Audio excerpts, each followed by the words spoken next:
international stakeholders event of the LeTSGEPs project, and more because in this occasion it focuses on the gender dimension in research content and the increase in the quality and societal relevance of produced knowledge. And that's all. I thank you very much for your presence, and I wish you a happy and a very fruitful day and event.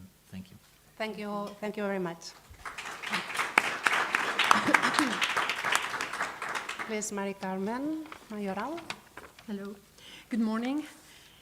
I would like to thank the organization of this event for giving to the Women and Science Commission from the Spanish National Research Council the opportunity to take part in these opening remarks.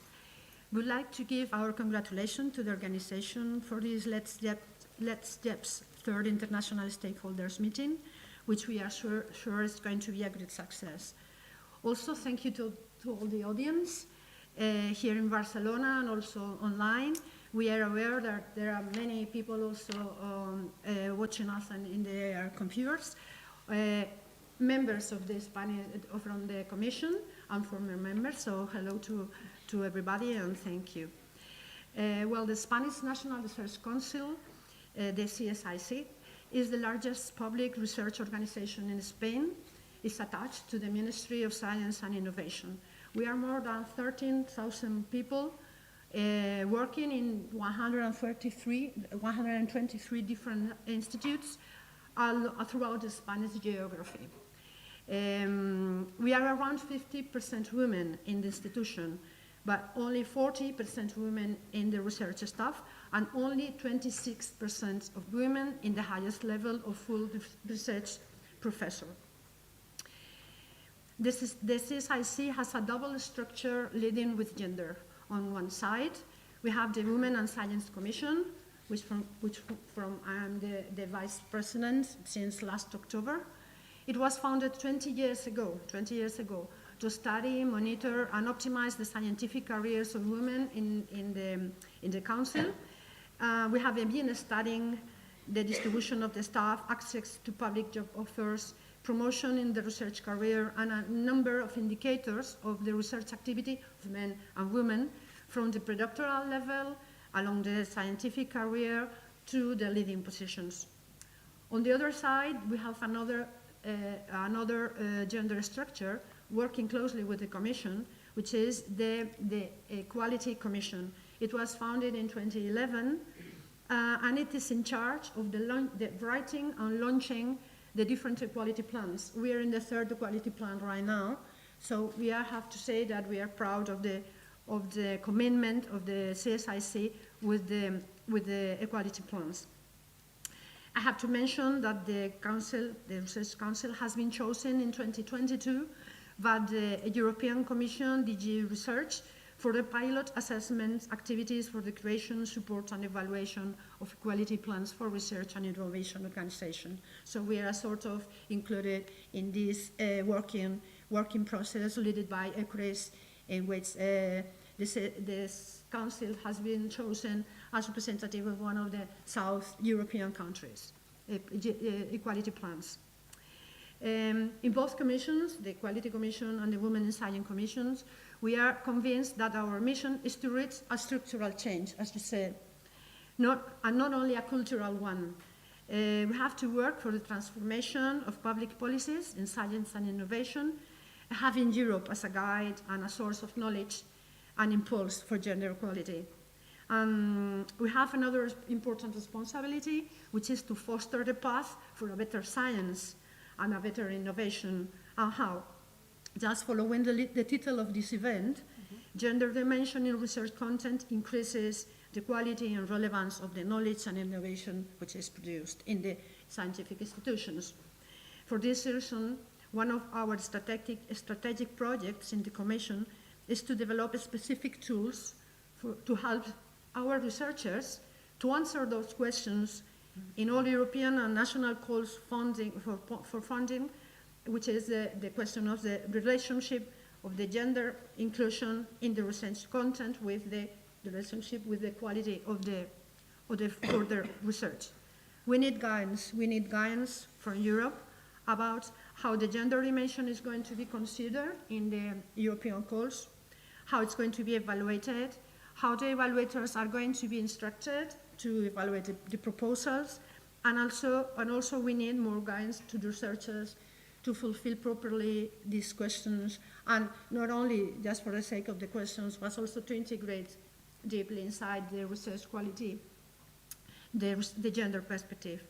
Today we are really lucky because we are going to have the first-hand experiences and about the issue, and also we have the European experts. So we are here to learn and to listen to you. Thank you very much.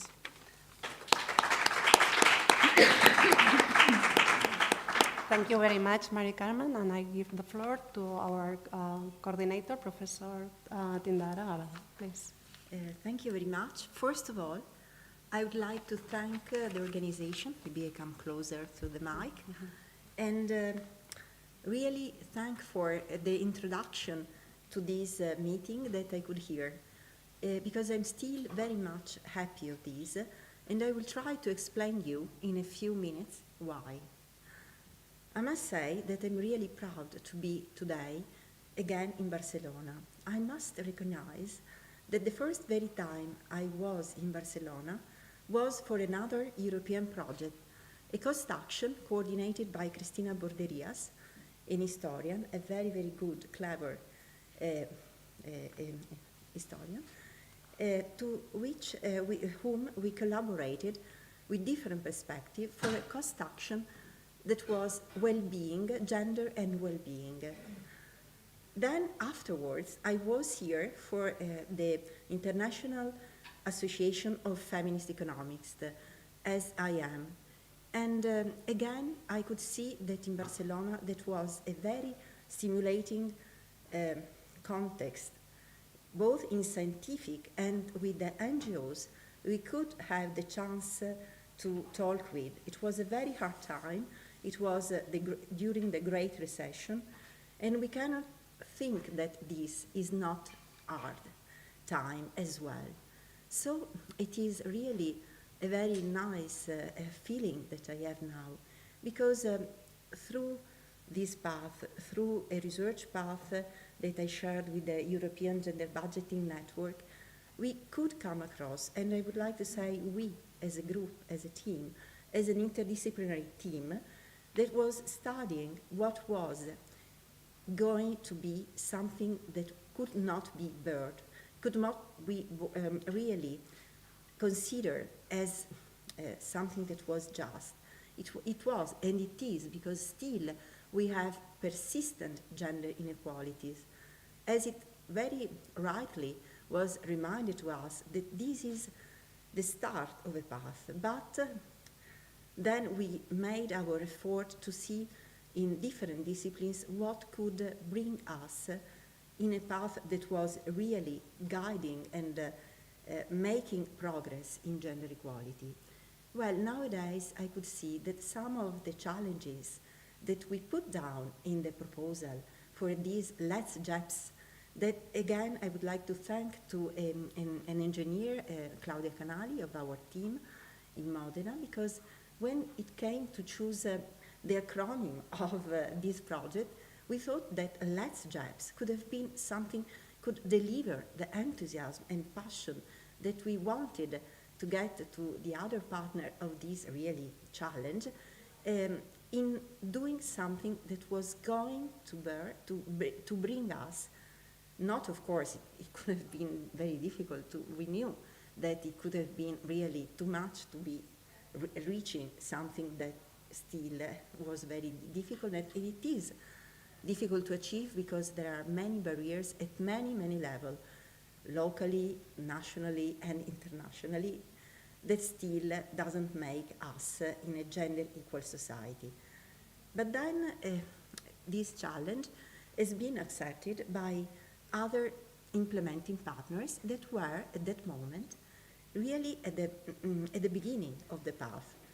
Maybe not as a whole institution like Max Planck, but as a specific department in that institution, in that wider institution. That was the case also of ICM, and I'm also very happy to say that I think that today is the anniversary of our kickoff meeting in Modena on the 20th of January 2020. So then afterwards we had many, many other challenges, including the fact that we thought this project to be able to come to the different institutions in presence, to see also the context where the institutions were based, the interaction with other institutions, and so on and so forth. But that, with the pandemics, was not so possible, and we tried to keep track by doing bilateral meetings, by doing as much as we could to get together and to follow together the path, because that was the other important aim, at least intention of our project, not to face the path, the very steep path. Even OECD is, in one of the reports, was saying that it is really very, very difficult, even in the title of the report, that was basically, it is a very, very difficult and uphill path. So we thought that could have been done only staying together and trying to do together the adjustment that we needed to do in the structures, in the data set that we could have. So staying together. So basically, the path that led us to the point we are now has been, first of all, to look at each one of the institutions, to each one of the institutions to know the context in order to see what we could change in order to progress in gender equality. And that was done by sharing a system of indicators and testing that system to see whether it worked, and also change the system when it did not work. Because, for instance, the 6 implementing partners that are here, and I'm very proud of having also met some people that I couldn't meet for many, many months.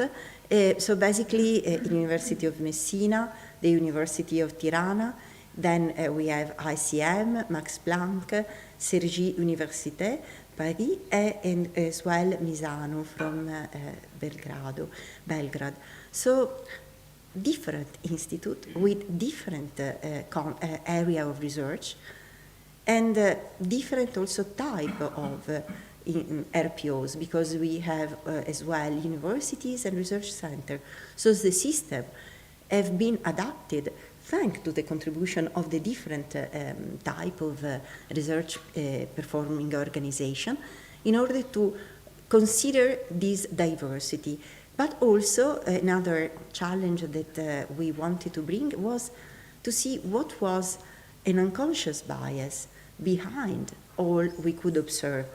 And that is why, coordinated by Stefania Marcassa from Cergy Paris Université, we did implement a survey in order to see what kind of stereotypes and unconscious bias were there in our institution. Then, after having had this knowledge, we started thinking about actions to be included in the gender equality plan of those institutions. That was the main aim of the project. But as I'm really very happy to hear, we didn't want this to be just something to be achieved and then that's all. It has been definitely reached the first gender equality plan by involving as much as possible all the structure, all the organization, and also the new edition of the GEAR tool that has been provided by the European Commission in order to guide RPOs to achieve gender equality through gender equality plan, really stress a lot the fact that we must bear all the organization with us by performing as well structural changes.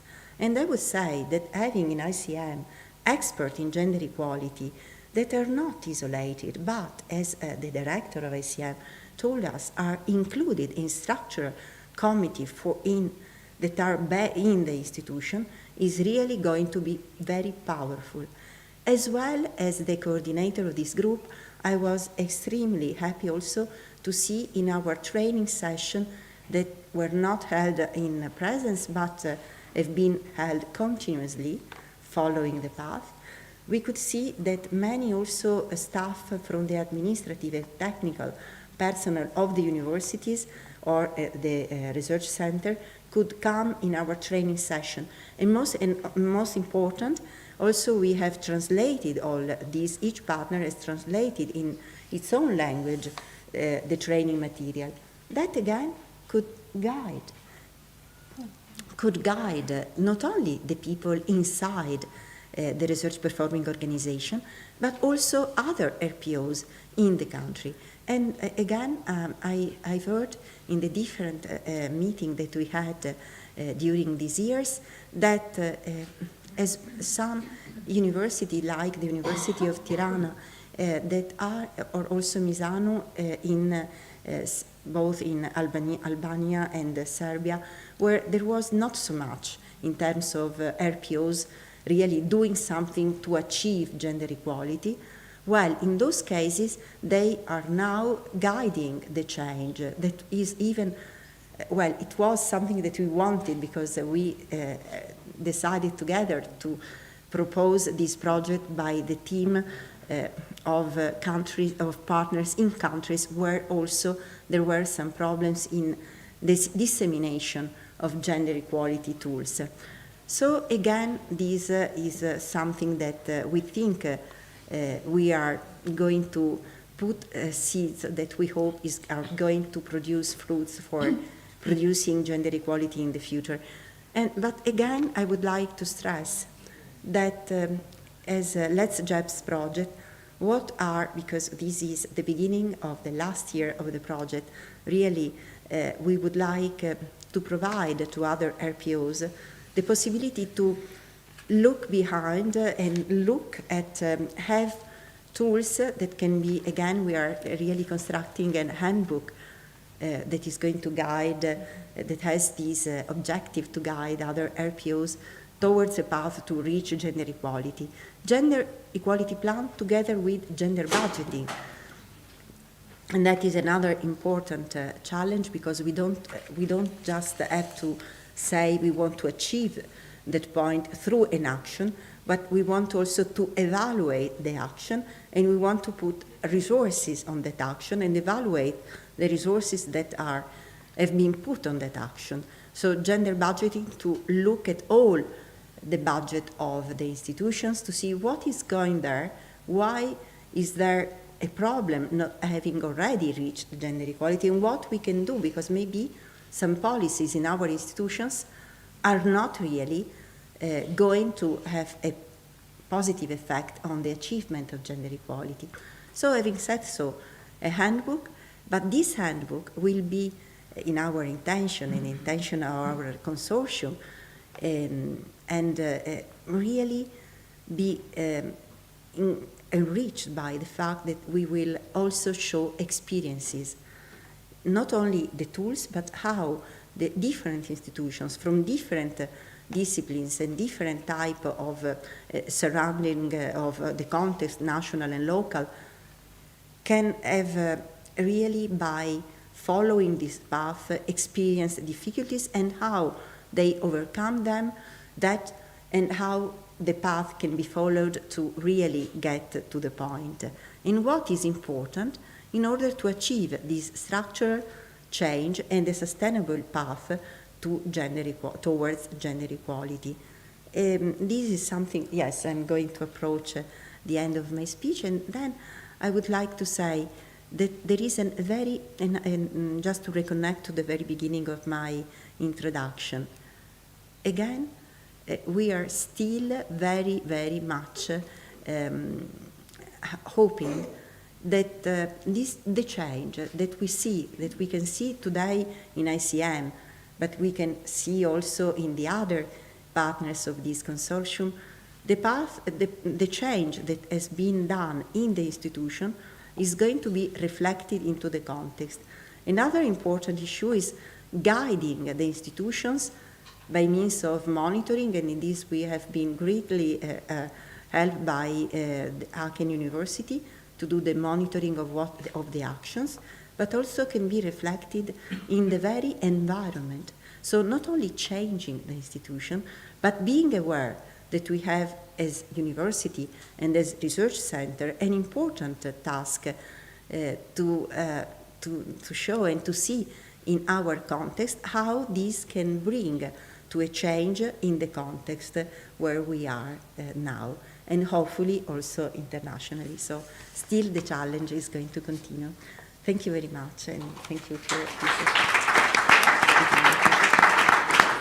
Thank you very much for the introduction and welcome note, but it's my pleasure to give the floor to our project officer. She is Sylvia Bad, and she's connected from Brussels. Just, I guess you can say welcome to everybody. Sylvia, are you connected and are you able to, let's see. Yeah. Good. Can you hear me? Yes. Yes. Good. Okay, good.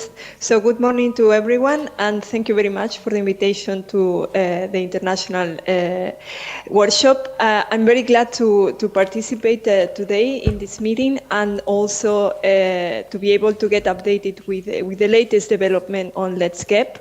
I joined the project when it was more or less halfway, let's say. I had the opportunity to be there in the review meeting and meet you, at least some of you, online.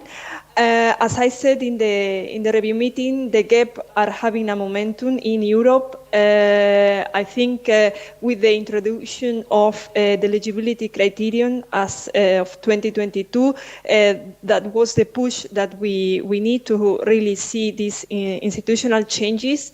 There are a lot of initiatives at European level going on.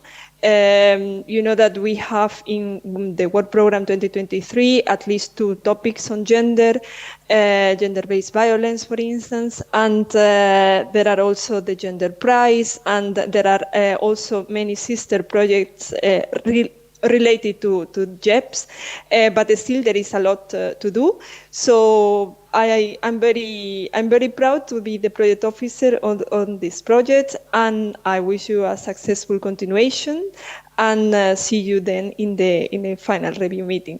Thank you again for this opportunity to join the workshop. I will be here for a few hours, and yeah, I hope it's fruitful and rewarding for all of you. Thank you. Thank you. Thank you, Sylvia. So we are moving to our speakers, and I say thank you again. Thank you. To you. And let's move to our first speaker.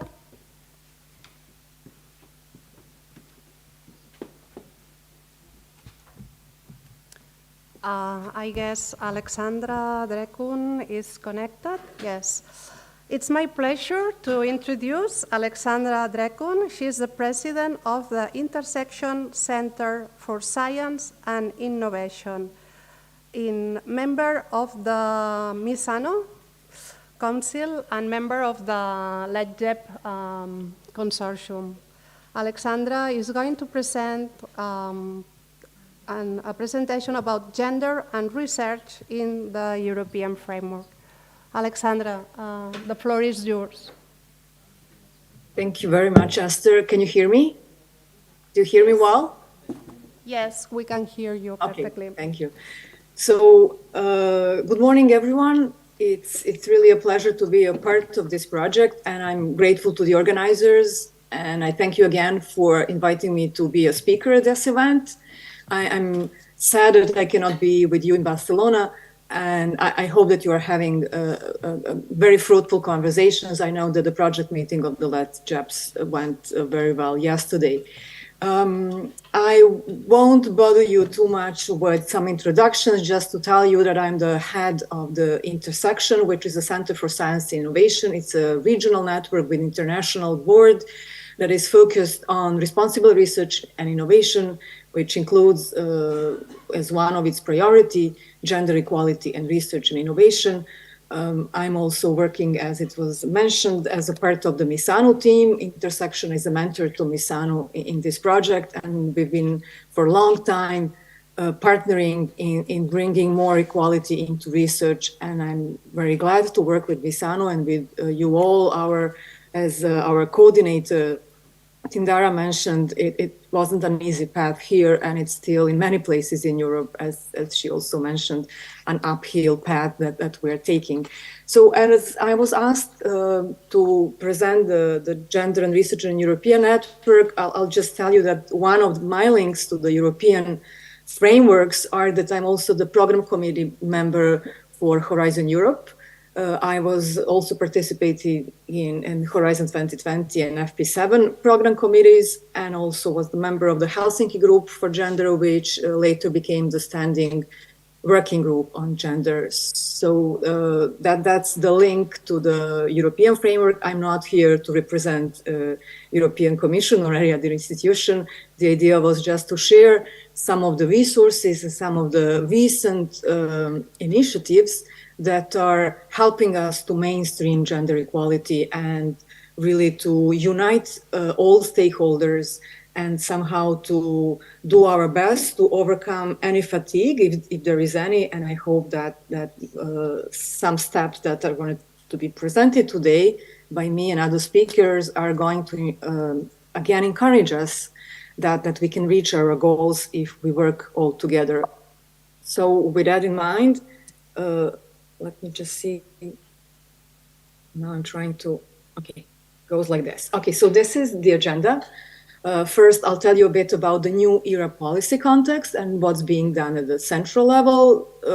Then I want us to remind again on the current gender gap in STEM at the European level, according to the latest figures. Also, a few words on the European strategy for universities, because gender is very much a part of it, gender equality. Then a bit on gender gap in innovation, which is important for all of us, and how the EU is looking to back up visionary entrepreneurs. And finally, a bit on inclusive gender equality, which is something that is emerging and luckily is becoming more and more visible and stronger in everything that we do. So first on the policy context about the ERA. So as we all know, this priority has been an ERA policy priority since 2012. And at that time, it was gender equality and gender mainstreaming. As we well know, there are 3 areas in which Europe is pushing forward in terms of gender equality in research. So the idea was to look at scientific careers and at early beginnings in gender as such, gender equality, but also in research. That was one of the focuses. But luckily, we moved at that time to focusing on balance in decision-making bodies and positions as well, because it's not just the number, it's also the power to change and the power to influence and to make decisions. And eventually, one of the most important steps was when the integration of the gender dimension in research and innovation content was introduced, meaning that sex and gender analysis became the part of the excellence approach. So it's not just about quotas, it's not just about presence, it's about the quality of research. And that was one of the major achievements. And there is, of course, a lot to be done in terms of providing recommendations and helping researchers to do those analyses. But it's important that this aspect is a part of it. So it's fix the numbers, the first one, fix the institutions, the second one, and fix the research itself, research context, the third one. And as it was mentioned, and it was very important, another milestone, the institutional change with gender equality plans for research and innovation organizations as of last year is an eligibility criterion in Horizon Europe.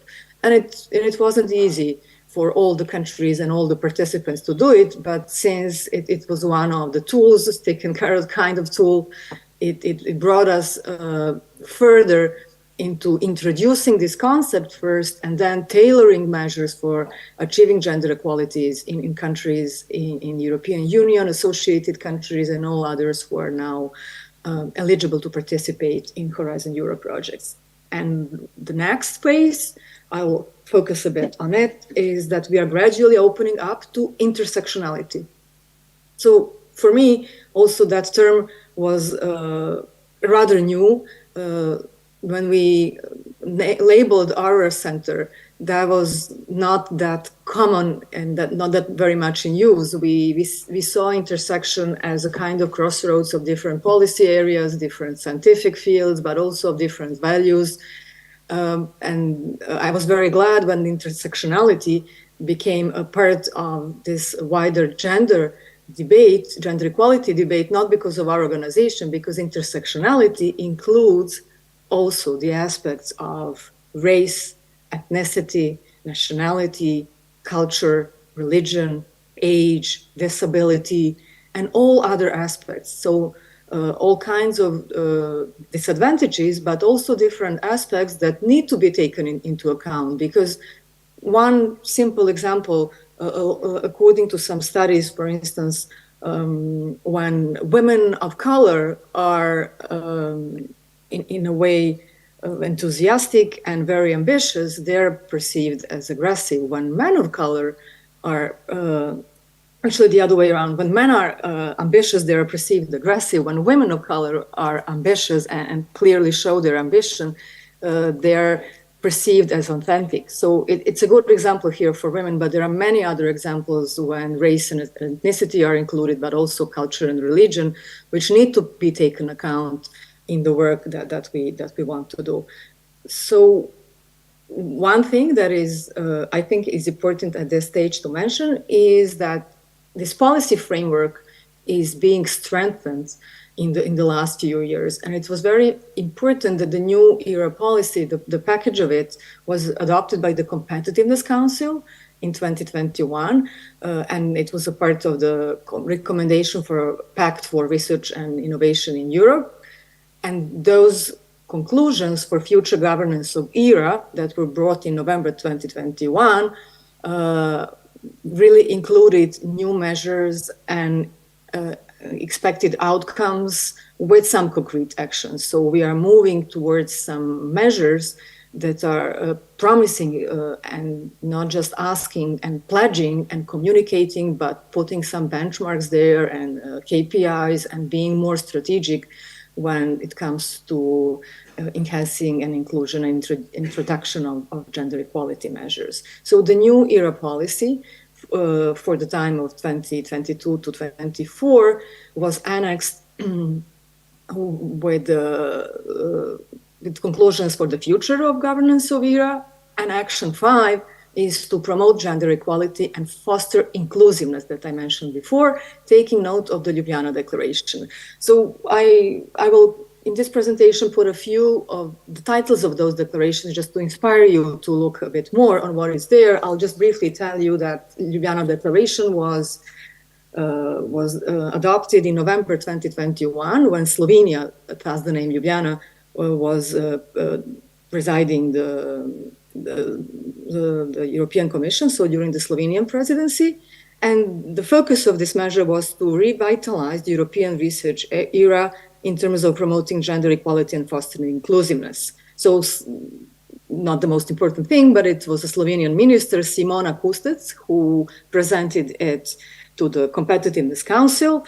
And also it's very important for us that we have Maria Gabriel, our Commissioner for Innovation, Research, Culture and Education, that strongly supports all these efforts. So that Ljubljana declaration, was focusing on equal careers in research, also on mutual learning opportunities, on developing tools and promoting them further, gender equality plans, but also on active monitoring and evaluation to ensure continuous improvement.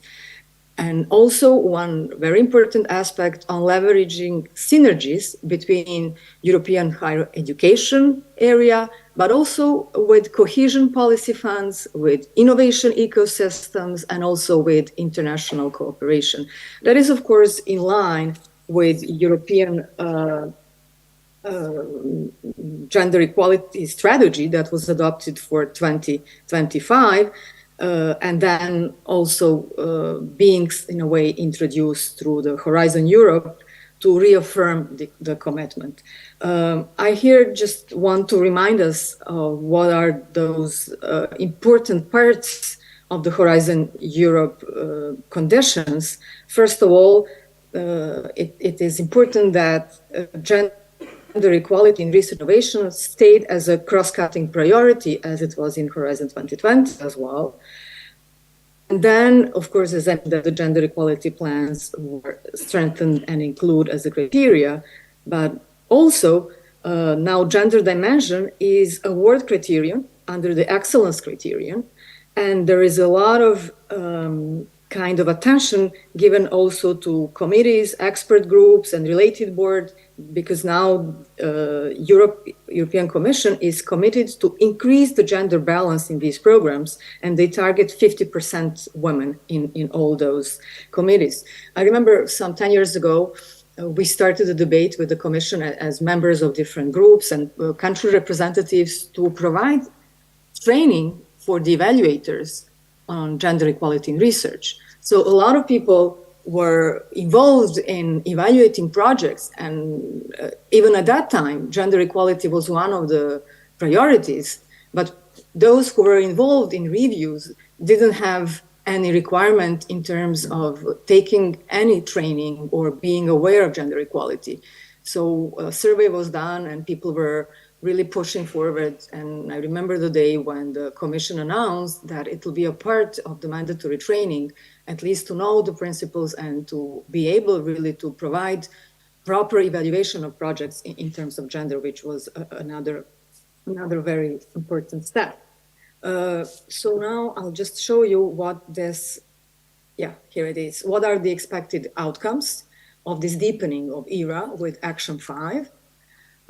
Taking note of this Ljubljana Declaration. So Europe wants to develop a policy coordination mechanism, which is very important. So it's with gender equality plans that we all know, but also with other policies. And then also to enlarge and prepare a dedicated EU network on their implementation. So now we are working through different projects. We have our national networks. It was very, very useful for us in LeTSGEPs also to have that network at the institutional level, at the national level, at the European level. And this workshop, which is an international workshop, the third one that we are organizing all together, is really a very good example of how those networks are important and how sharing practices and then being able to tailor those experiences to our own environments is important. So in line with that, also there is a very big need to find ways to counteract gender-based violence. And it was also mentioned by the colleague from the Commission, because obviously there are issues in working environments and changes at the institutional level, not only in research organizations, but also in research funding organizations are needed. The third outcome was to strengthen gender equality through policy approach. And those are the measures that are now being taken. So some policy principles are being introduced. And also, finally, to develop the principles for the integration and evaluation of gender perspective. As I mentioned, once it was just one of the goals, and we promoted that, but there were no real guidance or any criteria that would help evaluate that gender perspective. So this fourth outcome is very important. There are several projects in Horizon Europe and Horizon 2020 also that are focusing on this part, which is going to be on our agendas. And obviously there is a lot of work to be done in that area as well. Now, as I mentioned, I just want to remind us all on gender gap. So as we see, according to the SHE figures 2021, which are results of the survey that are done in many European countries and also in associated country. Our country, Serbia, participates in this for many years now. So it's open also to countries outside the European Union itself. So according to those latest figures, there are 48% of women graduates in PhD programs, but only around 30% to 1/3 of women graduates in engineering, manufacturing, and construction, 22% in ICT. And then we come to those numbers that are similar to the numbers that Spanish colleagues mentioned this morning. We have only 26% of women in grade A positions, and only 17.9% when it comes to engineering and technology. There are 23% of women that are the heads of higher education institutions, and only 1/4 board leaders, women in Europe, according to this survey. So, as you can see, one of the figures that needs to be changed and that is worrying us a lot is the ratio of inventorships and patent applications. So it's 0.12 when it comes to ratio of women to men, and that's why that's one of the focuses at the European but also at national levels to help women be more involved in innovation and also in applying for patents.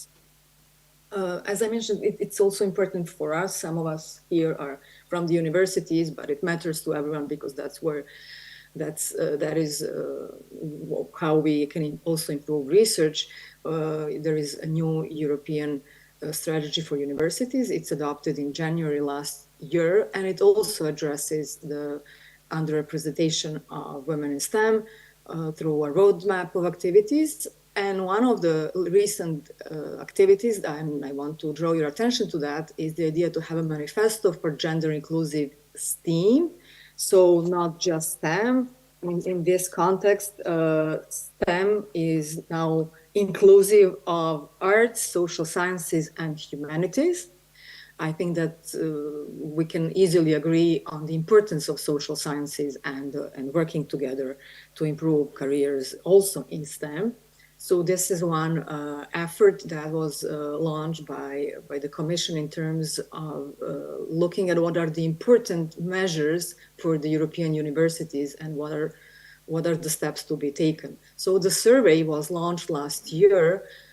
It lasted a month, and there is now the expectation for the launch of the manifesto and hopefully further support in Horizon Europe 23 and 24 calls. Based on the manifesto. So it was a kind of grassroots initiative to see how we can better align and fine-tune the levels, the actions, the results that we want to see and how we're going to do it. And here I have to say that there are many, many efforts in communication because it's bringing results in many areas where this is not a topic yet. Starts with communication, and I just want to share with everyone here that there is a new leaflet on how to bridge gender gap in STEM, and we are very proud that our project is a part of it. So there are examples in this leaflet. You can find it on the portal. I'll show to you later all the links for the portals. But it was very important for us and for everyone, obviously, to get some ideas. So this leaflet on how to bridge gender gap includes projects that are, for instance, scientific that you see here on inquiry-based science education. Our project, Caliper, that is on linking research and innovation for gender equality, but also there are projects like R&I Peers that looks at pilot experiences for improving gender equality, but also critical making project that studies maker community, for instance. There is Equal EU project. Our organization is one of the partners in that Equal EU project that focuses on empowering women entrepreneurs, especially those focused on tech. The 7th project presented is She Makes, and it's about opportunity to make ecosystems for bringing the gender gap. As we know, it's very important to have coalitions. And the 8th project is All Interact. It's on widening and diversifying citizen engagement in science. As we know, it's important to be aware of that gap and then to learn how to bridge it and eventually to join forces in doing it. So I think this is one of the examples also of the success of LeTSGEPs project, and we are proud to be a part of this booklet, of this leaflet that promotes the ways how to bridge the gender gap. And as I said, we'll just look at this very, very sad chart, which shows the gender gap in innovation. Actually, it shows the share of capital and deals raised by tech companies in Europe per founding team gender composition till 21. And here you see capital raised. In blue, those are companies with only men. Mixed companies are those dark blue or black bars. And women's companies led and mostly composed of women are this almost invisible green bar. So it's a bit better with deals, but still very small figures, and obviously there is a lot to be done. And European Commission, but us all, do have a lot to do in promoting women and encouraging them to enter the field of innovation, but also to teach them on entrepreneurship and business and provide them with skills for negotiations, leadership, and everything that is needed really to present your idea and to raise capital. So that's why one of the European large initiatives is to back those visionary entrepreneurs among women. One of them is EU Prize for Women Innovators, and it's open to all women founders and co-founders. And also it looks, of course, to breakthrough innovation and also impact on society, hoping to have inspiring role models. It was first only one, now there are 3 prizes with 100K each.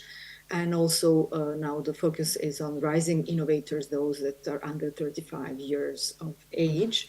So this last round was till last August, and winners were announced. And I encourage everyone also to look at the new calls for this year, because this is an opportunity to promote and also to get funding for your initiatives. Another initiative is a new EU scheme that is a pilot. A pilot of it was launched in 2021, and it supports early stage deep tech startups founded and led by women. They also offer mentoring and coaching, seed money, and the budget last year was 10 million at the European level, so they can fund hundreds of beneficiaries.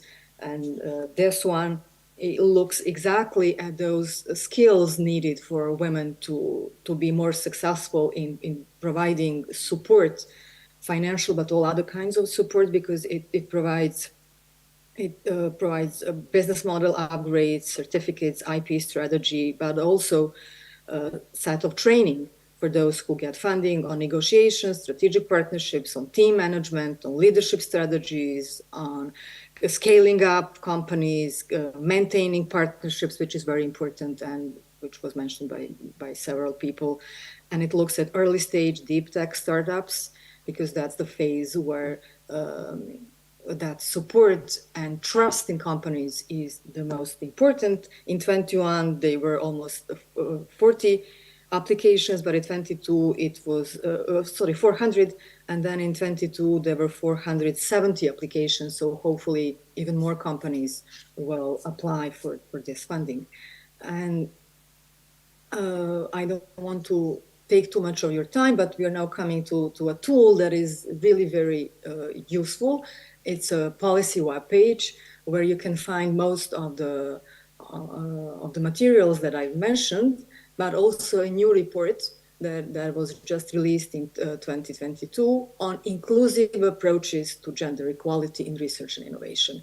And this is a kind of new approach with the idea to look at those intersections that I mentioned of ethnicity, disability, sexual orientation as well, and in line with the Europe policy agenda. And it has, this is a very, very useful report. You can see there the examples from the European level, but many successful examples at national level. So the idea of this tool with approaches for inclusive gender equality was to, first of all, focus on preventing discrimination and promoting social inclusion, also enhancing social impact and diversifying workforce. It looked at structural inequalities and unconscious biases that were mentioned by Didara, and especially on socially disadvantaged groups and the barriers they face in transition from higher education into research careers, on harassment and bullying that affects researchers from stigmatized backgrounds, on inflexible working practices that are not helping people with disability or those that have dependent care responsibilities. And also it focused on the issues of reluctance to disclose personal characteristics and experiences in a competitive research market and how to overcome it. And the ways that this tool, that this guidance in a way suggests that it could be somehow tackled is, first of all, to enhance equality data. So to look at outcomes and experiences of staff and students from diverse backgrounds, also to look at experiences, to report on the experiences and to build their confidence, but also to provide trainings for staff and students, to broader efforts to embed those inclusive organizational cultures and principles. What is, of course, needed on this when looking at these goals is to review the current recruitment policies, HR policies as well for biases, and to produce proactive measures, but also to facilitate the use of digital tools and provide accessibility to everyone.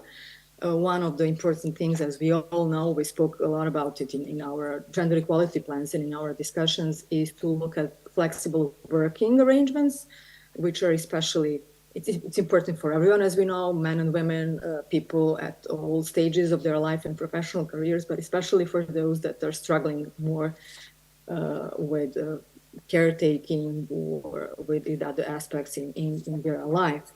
And this is what this inclusive gender equality approach recommends, is to have Europe-wide approach for inclusive job policies, and policies that would be built in partnership with all the stakeholders and especially marginalized groups to expand and enhance equality data.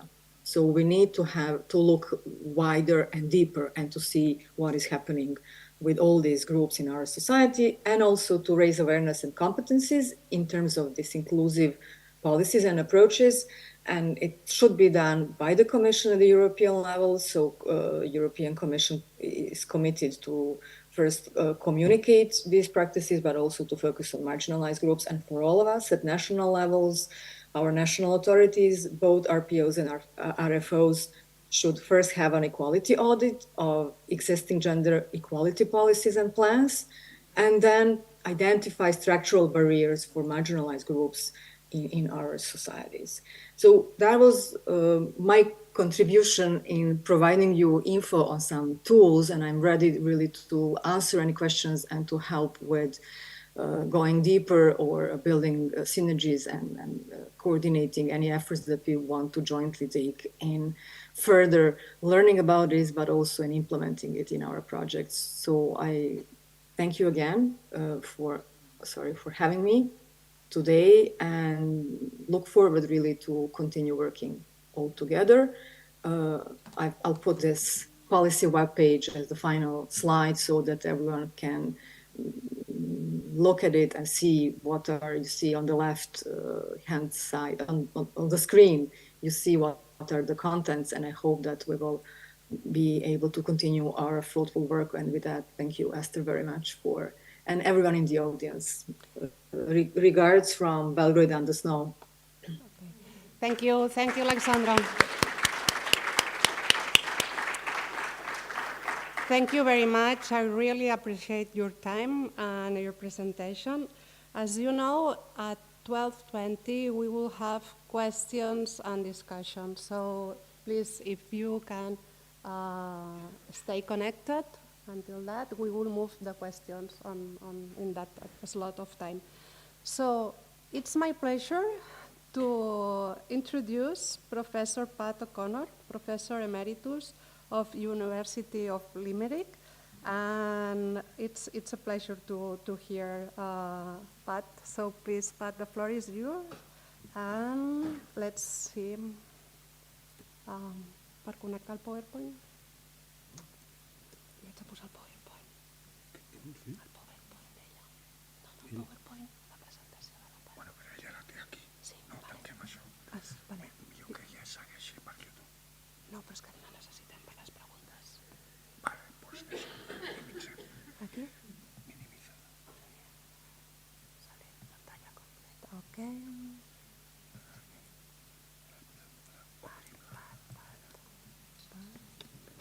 Ok.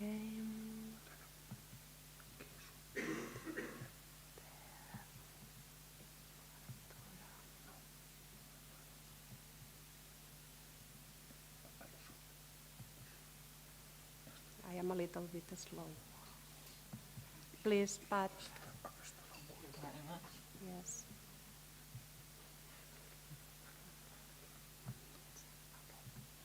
Great to have technical assistance. Can you hear me? Yeah. Great.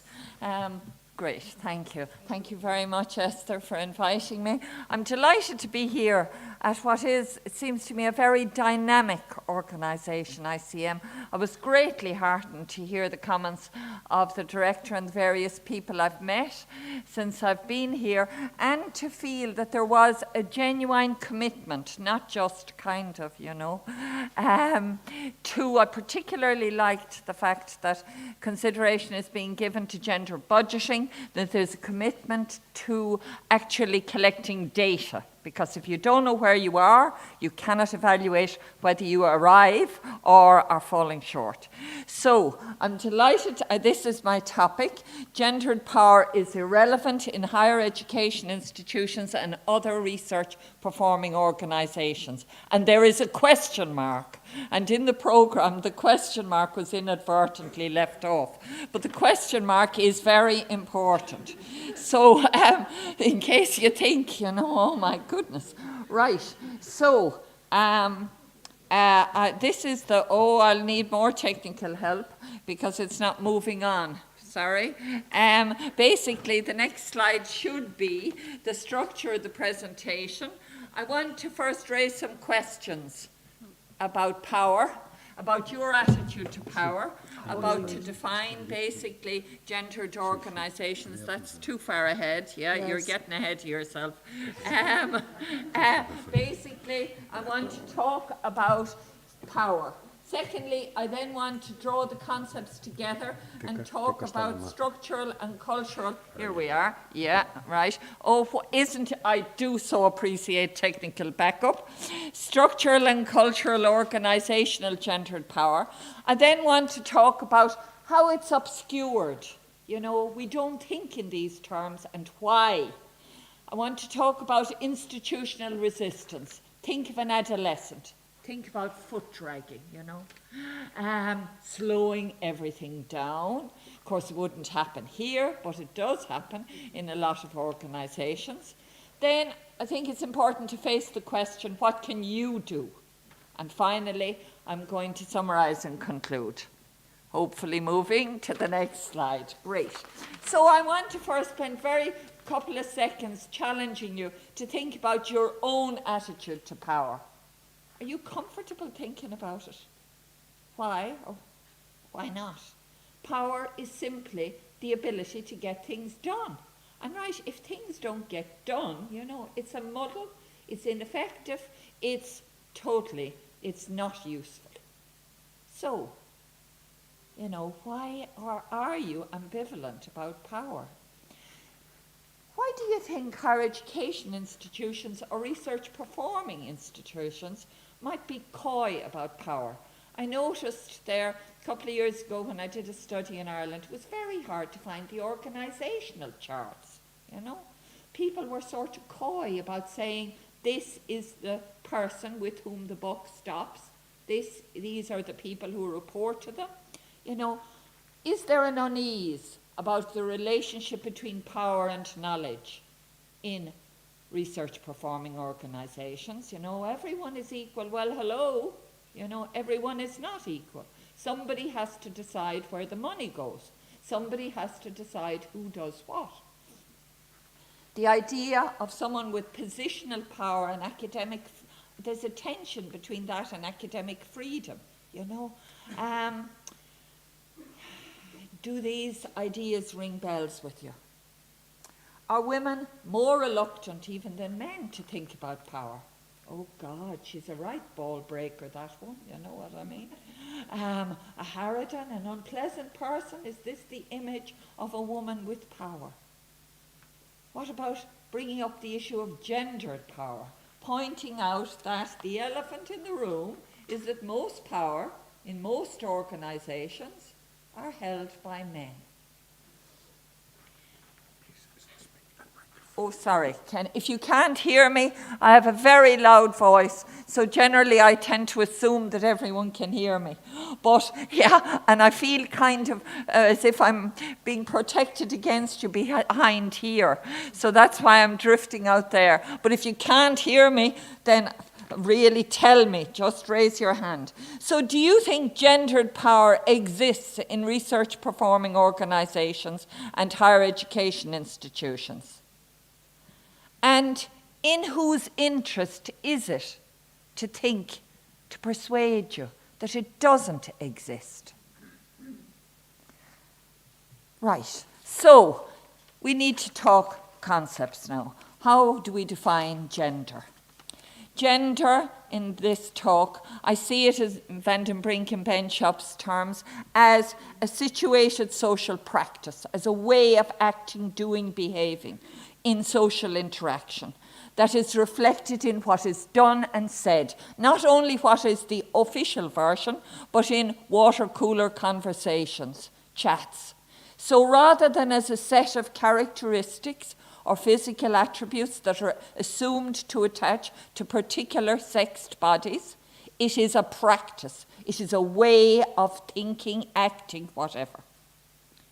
In a feminist institutional perspective, drawing on McKay, gender is part of social relations. It's based on perceived differences between men and women, but it's also a way of signifying and naturalizing relationships of power and hierarchy. So what McKay et al. Are suggesting is the very definition of gender, implicit in the very definition, is a hierarchical relationship between men and women. This hierarchy, Hartman has suggested, is maintained by relationships between men.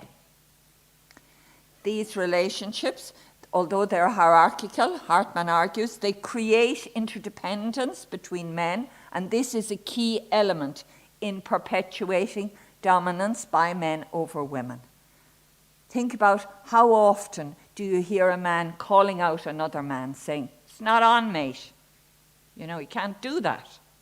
Yeah, there is a problem called gender equality. One man says to another, "You need to face it, mate."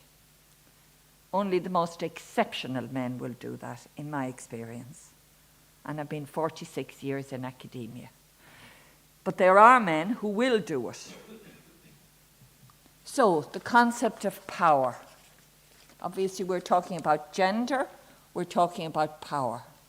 Now, Weber, classic definition, defined power as the probability that an actor, a person within a social relationship, will be able to carry out their own will if they have power, regardless of the basis of the resistance. So if somebody comes in here with a gun and says, "Lie on the floor," guess what? We're all going to do it pretty quick. Basically, that person, as reflected in the gun, has power. Now, but that's not the way organizations work, right? So Lawrence has, I think, a much more useful concept of power. He talks about systemic power in organizations. This is where effectively there are regulations which we follow, it enforces compliance, without involving dramatic episodes like somebody coming in with a gun. So power is exerted stealthily, not obvious. It operates covertly without being seen, and it is everywhere. It's reflected in the use of organisational resources to shape reality. What are the key problems we face in the organisation? Some get mentioned, some get excluded. What are the agendas? You all know, if you've ever chaired a meeting, what goes on the agenda is important. It looks like a real administrative thing. But if, for example, gender equality is not on the agenda, then chances are it won't be really a focus.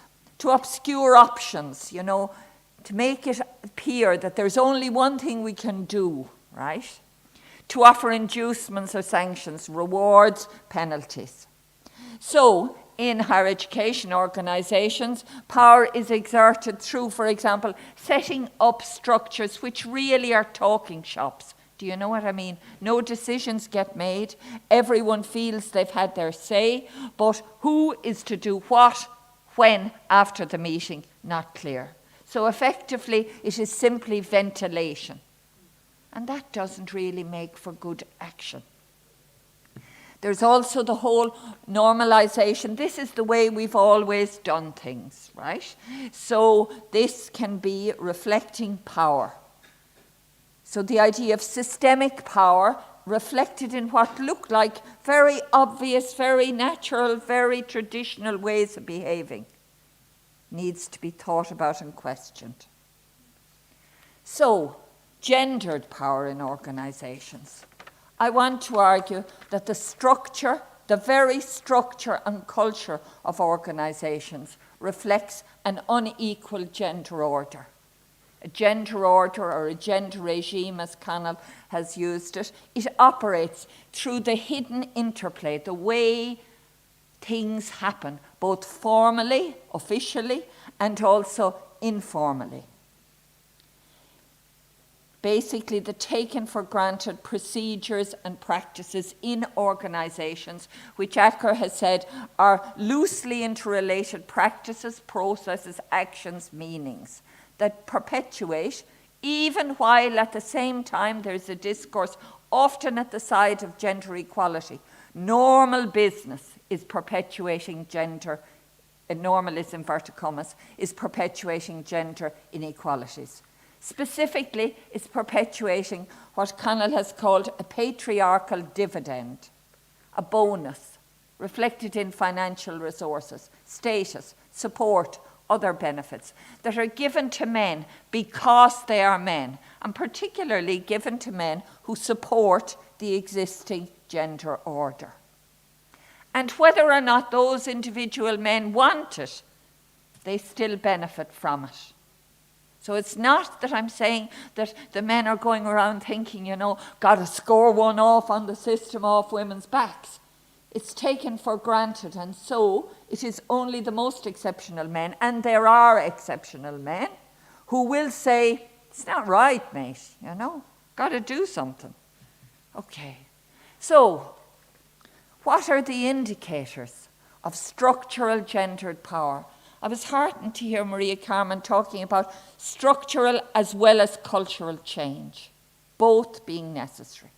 So, okay, where are the manifestations? How do you see? Where do you see? What do you mean by structural gendered power? Well, the first and most obvious one is vertical segregation. Who are the people at the top? Are they men? Whether we say the management top in terms of the director, president, rectors, or whether we say the academic top in terms of the professoriate, the full professoriate. I know that in some organisations everyone is professor, so I'm talking about who earns the money, okay, to put it really bluntly. Look at the salaries, right?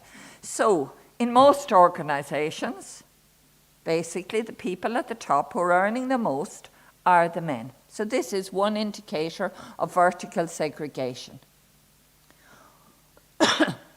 What about the workload allocation?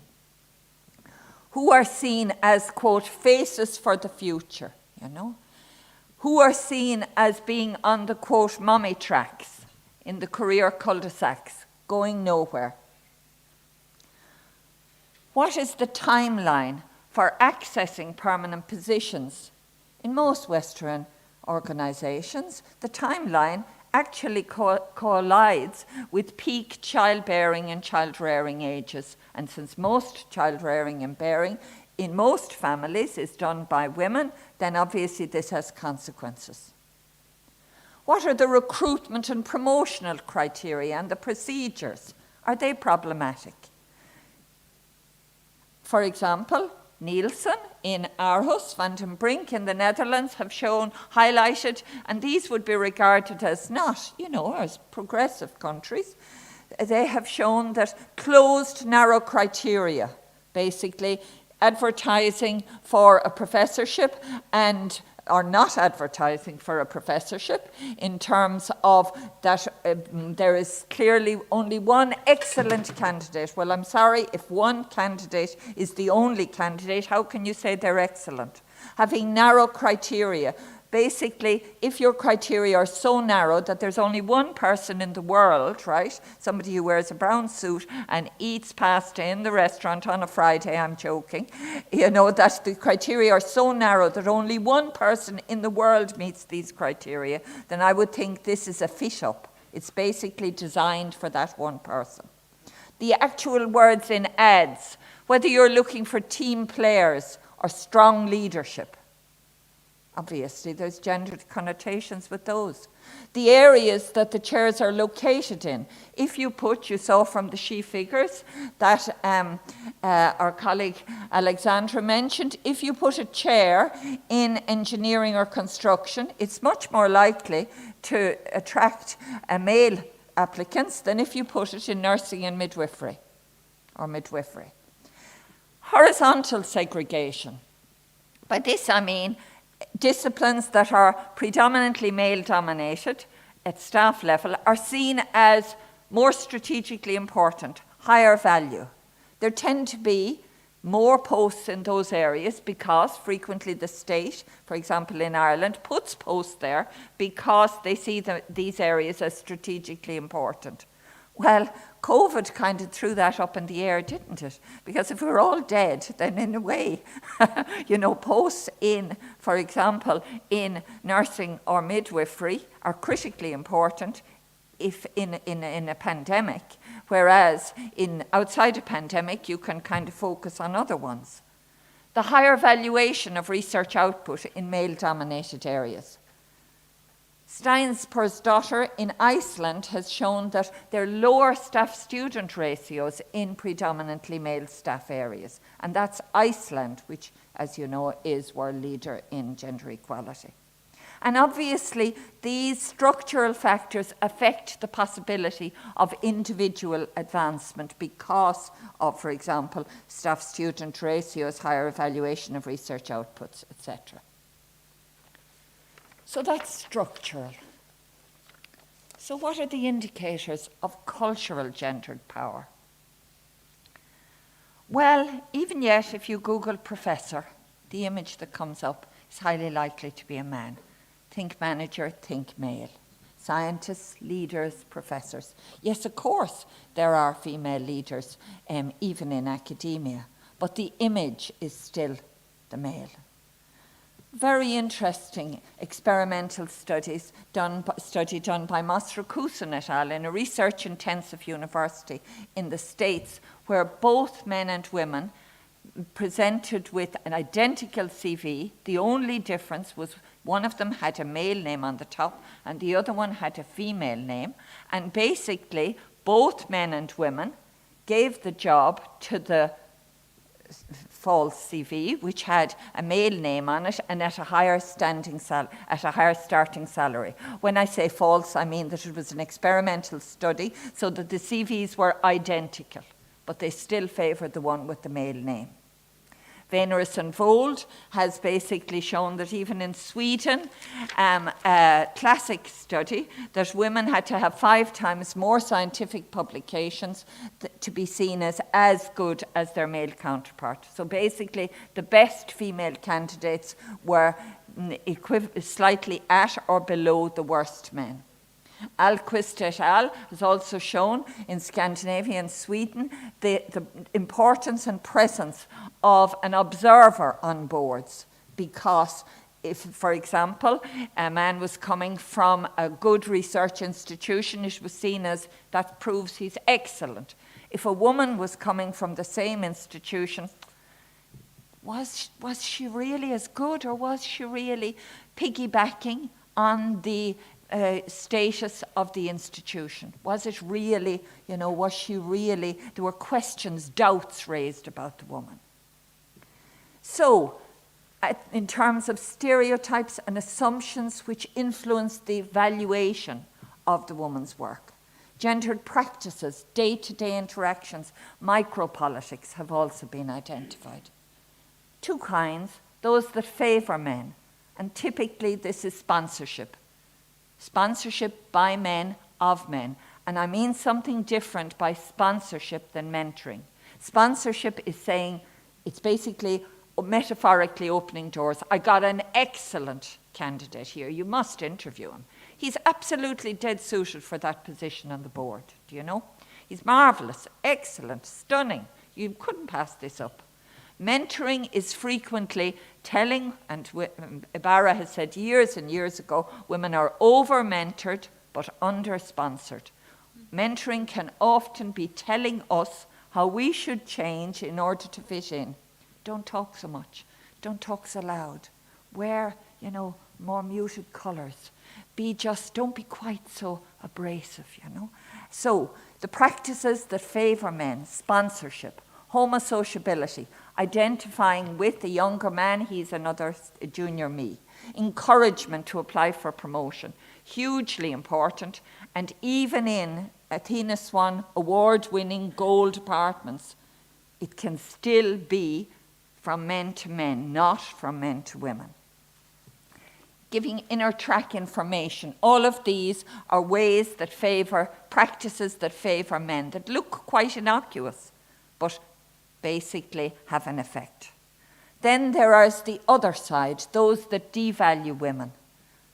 The European Union is getting more and more concerned about gender-based violence and harassment, but there is also the quieter, less spectacular version of this, which is the endless disparagement, invisibility, marginalisation, doubt raisers, scientific sabotage. She's not really that impressive, is she? And this, I suspect, we have all experienced. And it's not dramatic, it can be relentless, and it is very disempowering. Criterion practices that look objective, but in fact aren't. These can be quite subtle. For example, it can be, or they can be overt. We all know the most overt ones. The focus on basically research output as opposed to pastoral care. Like pastoral care is essential if you're in a university, and yet the priority, the favouring by the institution in terms of promotion, most institutions favour research. It can also be what I call fit-ups, where basically the criteria are suited to only one person. It can be procedural subversion, where it took me a while to cop this myself, where the criteria are clear, the marks they're marked before the interview, but on the day of the board, I was dean for 10 years, and so on the day I chaired all interview panels, and it took me a long time to, I know it sounds very obvious, but it seemed clear. On the day of the board would meet to tweak criteria, and I eventually copped that, for example, if you wanted candidate A and he had, say, 40 publications, and you didn't want candidate B who had 20 publications, or, you basically adjusted the numbers so that the two candidates were similar. I've given a bad example. If you wanted, if candidate A had 20 publications and candidate B had 40, then by saying any more than 20 publications was 10 points, then you have basically eliminated the difference between the 20 and 40. And it looked really, fair, because it was according to the scores, but yet, of course, it was procedural subversion. Okay. and inbreeding, which is actually, there's been quite a bit of work showing that inbreeding is quite common in Spanish universities, basically where where the longer you spend doing your PhD, one Spanish author has shown, that the greater the likelihood of getting a job in that institution because you've been hanging around for so long. And if you go away, your chances paradoxically go away on, to get experience internationally, your chances are reduced because you're not there to do favors for those in power. So, what I've been arguing is that gendered power exists at a structural level, at a cultural level. How come we don't notice it? And I want to argue that this is because there are legitimating discourses, social constructions, that make us take the whole thing for granted. They legitimate the status quo.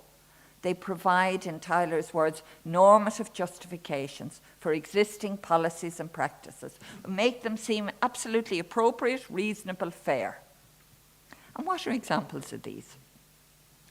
Well, for example, in the case of the underrepresentation of women in senior positions, the one that is most common in most European society at the moment is that excellence. Women are not in senior positions because we're not excellent enough, right? I was actually the first woman to be appointed as a full professor in sociology in Ireland. So in a way, I'm speaking not from a sense of grudging failure. Are you with me? So, but this is typically the reason why. Not excellent. Second one is choice. Women don't want these positions, you know what I mean? They've got other priorities. Biological essentialism, it's not in their nature, you know what I mean? Gender neutrality, well, this is an organization where gender makes no difference, right?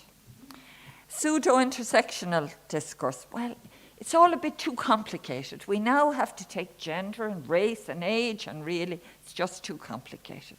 So these are some of, and there's evidence to support all of these, okay. I'm basically highlighting them because these are what make us not see the elephant in the room. And it's not just in higher education institutions and research performing organizations that these kind of legitimating discourses exist. They're supported at a societal level. Excellence is legitimated by the idea of a meritocracy. Discourse of choice, individual choice, is very strong in Western society. Eastern Europe has basically revitalized the biological discourse. The perceived neutrality of organizations is widespread. And frequently, these are not just external to us. We internalize them. You know, we think, yeah, they're right, I'm not good enough. Yeah, they're right, it is natural. Yeah, they're right, it is inevitable. And of course, they're reflected in and reinforced by stereotypes. And reinforced by what I call those water cooler conversations, corridor conversations, chats that are in informal groups. And it's worth thinking about that these informal micro-political practices have been described by Marieke van den Brink as strategies and tactics used by individuals and groups to further their own interests. They're the ways where people influence, network, lobby, and basically affect or resist change and assert their own interests. And can I remind you of my question, in whose interest is it to say that gendered power doesn't exist in research performing organizations, in higher education, anywhere? Yes, of course, it's a lot more complicated than that. Yes, of course. Some women do get into positions of power, a minority. But for example, it is true that 50% of rectors or presidents in Sweden are now women. And unbelievably, in Ireland, after 429 years, hello, yes, I did say 429 years, women now make up half of those, 50% of those in presidential positions in Irish universities. There were none up to basically 2 years ago.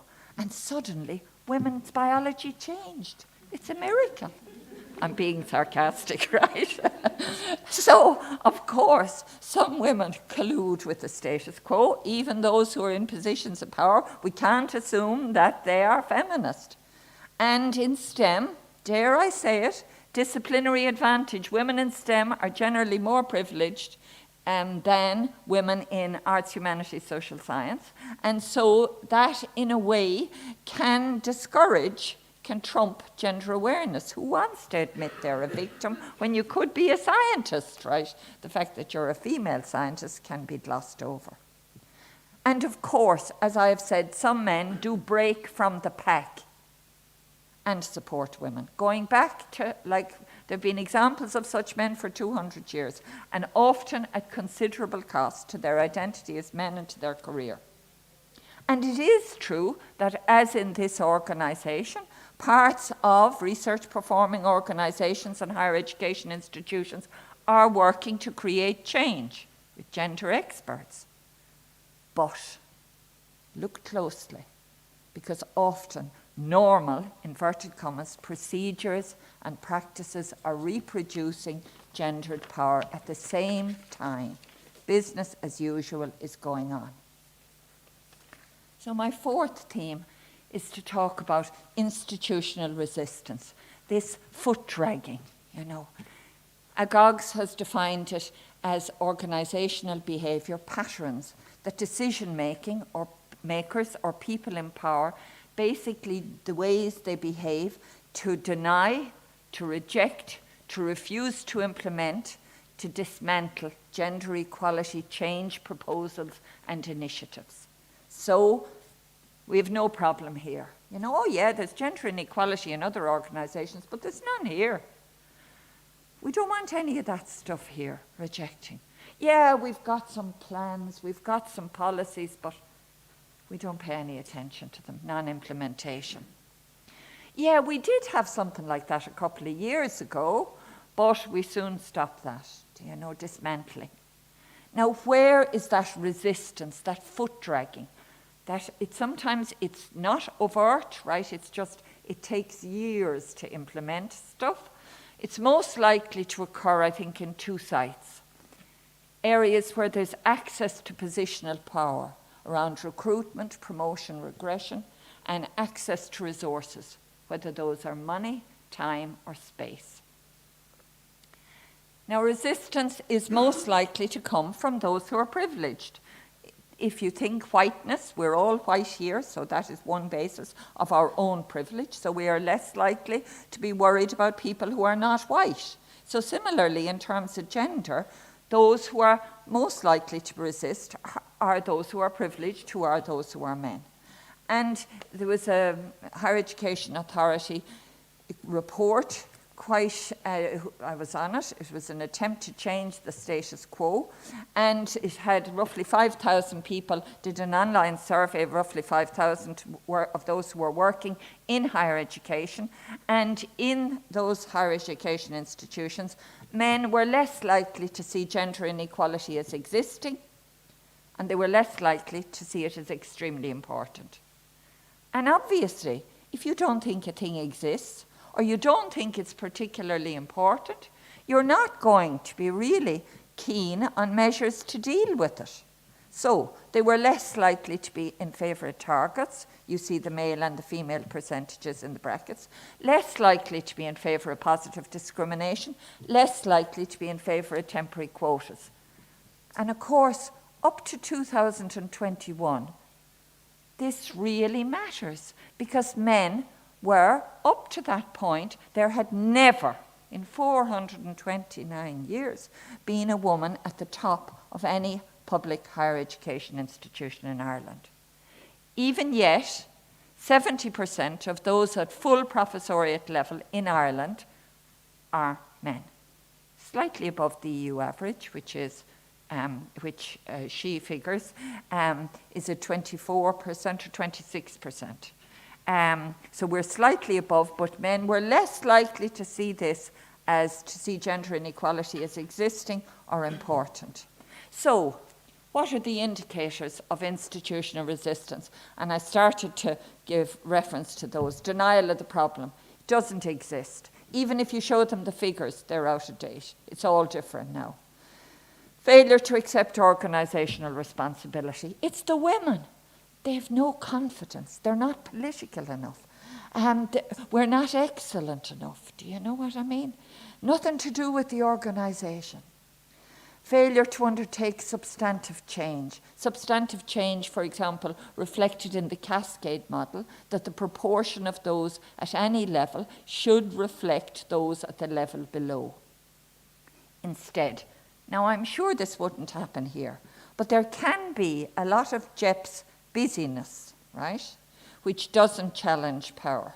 So effectively, people are running around like headless chickens, very busy, but really, how central is the busyness? Is it actually tackling the most important things? Foot dragging. Well, in the University of Limerick, it took 2 years once to pass to get a promotion policy approved. Do you know what I mean? 2 years! You know, basically dragging it out, right? And it was promptly breached, and then, lack of resourcing. Yes, of course we want to do that. And I was delighted to hear that there are 1.5 people here on gender equality experts. But just put that in context. That's out of 350 people. Work out the percentage. So if you don't have money and people, then you're not going to be able to achieve much. Symbolic, promoting compliant people, promoting women who are of good behaviour, inverted commas, right? I'm afraid I've never been a well-behaved, good behaviour. Promoting women who are not likely to challenge male power. And in a way, that's a double failure, because people say, yes, we have the women, but if their only value is to basically rubber stamp the situation, it's not really getting anywhere. There can be also, even where measures have been put in place under European funding, structures can be disempowered, take away the money, dilute the effective procedures, undermine those, well, you know, she does know a lot about gender, but, you know, fill in the gaps. Undermining those who break molds, so that instead of being seen as a path breaker, you're seen as basically problematic. Reinforcing stereotypical assumptions. For example, very simply around who talks in key meetings. Obviously, the stereotype is that women don't talk loudly, don't talk much, certainly don't disagree. So, this is all kind of a bit sad, isn't it? So the question has to be asked, is gendered organisational change possible? Well, my categorical answer is yes. It's slow, it's not inevitable, it is not irreversible, but it is possible. And, for example, like in Ireland, we have seen changes from, for example, at the percentage of professoriate level, it doesn't always go up, by the way, these changes. We went from 5% in the 70s, I go back a very long way, to 3% in the 80s, right? To now we're 30%, okay, of those at full professoriate level are women. Change is possible. But it requires how to do it. Firstly, I think basic is naming the elephant, right, in the room. Dismantling the idea that gendered power doesn't exist. If you don't believe it exists, how can you tackle it? Highlighting gendered processes, sponsorship, really important. Devaluation of women, marginalization of women. Gendered procedures and criteria, naming them. Creating structural change at organisational level. For example, implementing the cascade model in promotions, identifying targets and quotas, resisting that busyness, which can be quite seductive in GEPs, creating cultural change, challenging micro-political practices. You know, men calling each other out, appointing gender-competent leadership, not simply just women. With that as a criterion, one of the key things is that people who are to any line management position must show evidence that they have actually delivered on gender equality, rather than waiting till they're appointed and then trying to convince them. Making non-stereotypical appointments. And obviously, all of this can be supported at national and EU level by identifying gender equality as a national priority. Like, we cannot waste the talents of 51% of the population. Linking estate funding, for example, to the gender profile of those in management or professors. And of course, EU policy. So, how will you know if things are changing here? Well, the gender profile at top positions, ideas about leadership that are not simply, stereotyped. Change in the stereotypical work allocations, women being seen as the automatic person to do that housekeeping, inverted commas, activities, basically whether this is administrative or caring for students or whatever. Having a less deep hierarchical structure. Senior men encouraging women to go for promotion. Challenging, to reclaim their voice in meetings, to challenge stereotypes. And it's perhaps important to say, I don't know if are you aware or familiar with Athena Swan? It started as a British gender equality mark, has spread to Australia, Canada, Ireland, but just having an Athena Swan, basically, it can be an award can turn into a tick box. I think your excellence here needs to be watched. So, if you are really making a difference, expect resistance, foot dragging. If they ignore you, then you know you're irrelevant. So, second last point, what can you do? Well, you can, at the level of consciousness or action, this is what your resistance can be reflected in. Individual or collective, subtle or overt. Challenging the enemy within, your own feeling that, God, it's not natural, it's traditional, it's me, I'm not good enough. Naming aspects that you can see of the gendered organisation and culture. Recognising, of course, that, as has been said, this is contextual, different organisations, the shoe will pinch in different places. Mobilising, identifying allies, even if they seem improbable. Targeting key structures, saying to yourself, where is power? Whistleblowing, only if you're permanent, and industrial action, and lining up powerful allies to protect you. Be what Mayerson and Scully have called a tempered radical, somebody who is committed to the organisation, but also committed to a cause, gender equality, which is different from, and at times may be at odds with, the dominant culture. Legitimate your activity, and that's real easy now because you have the EU on about this thing. It's not just you with a bee in your bonnet. The United Nations is on about it. Gender equality is one of the key 17 strategic objectives. If you are permanent or senior, engage in direct action, provocative misbehaviour, not often, but occasionally can be useful. Management, frame issues in terms that they understand. So you won't get an EU grant, you won't, all the other goodies you're going to lose out on if you don't really buy into this. I think the biggest challenges are gender competent leadership. Reframing constructions of masculinity. Like, we don't need, Andrew Tate is an extreme example, but ideas that a proper, inverted comma, man is entitled, dominates, devalues, misogynistic.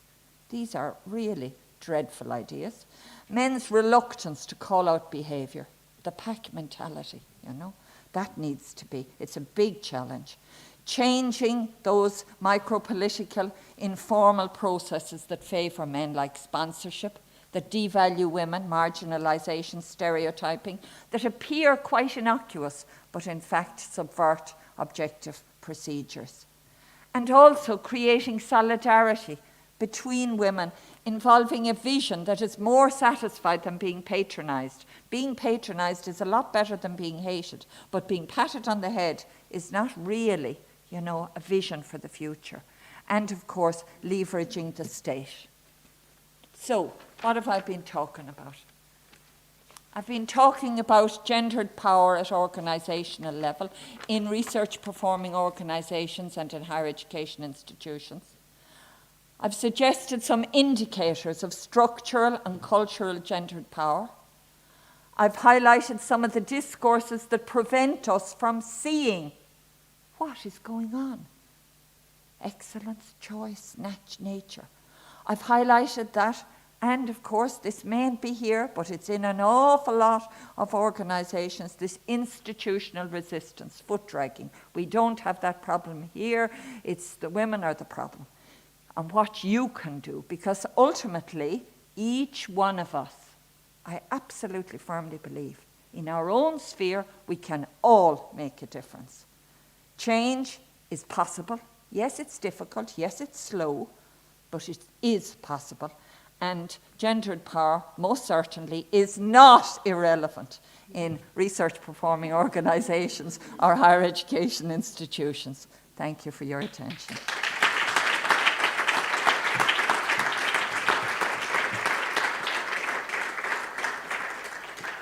Thank you very much, Pat. She always goes to the root of the problems.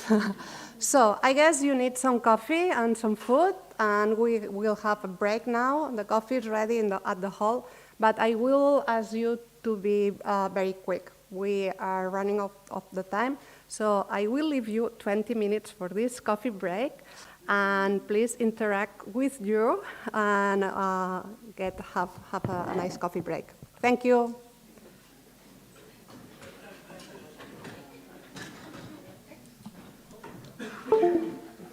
Vale.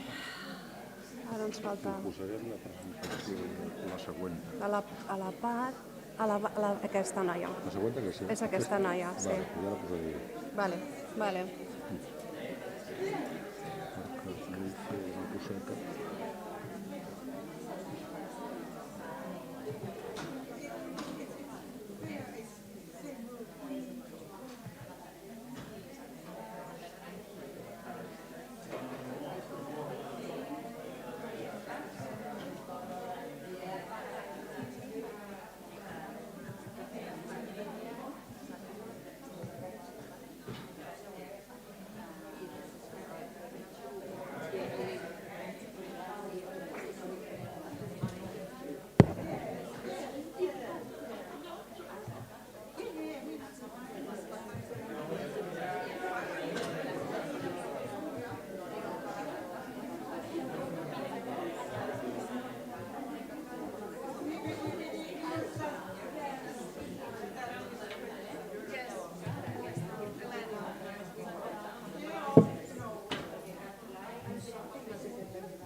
Elena will explain us about the gender wave tool, that it's an experience, a marine experience, that we will look forward to learn as a marine center. So I will leave the floor to Elena. Please.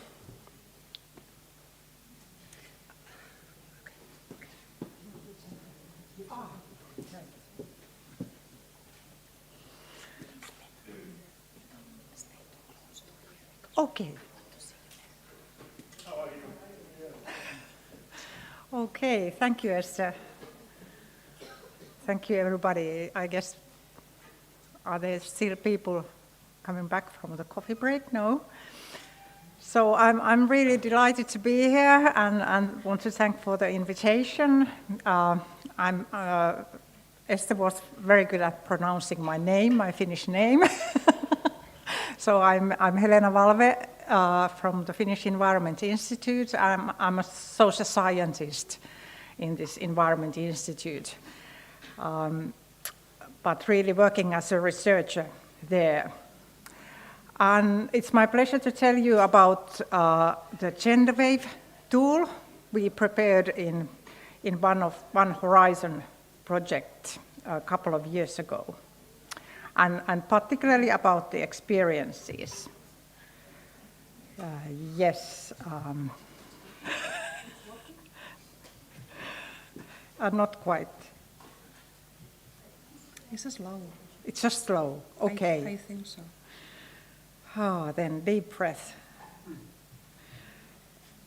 So, never mind, the next slide would present my contents today. I will briefly first tell you what is this tool, what is the gender wave, what is it supposed to do, and why it was generated, just very briefly.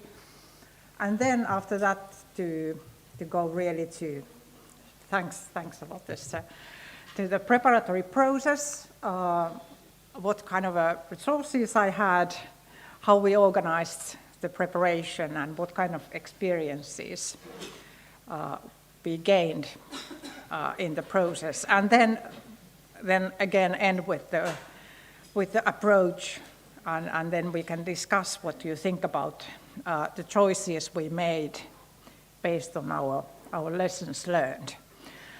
You can find the tool from the internet. There's the address.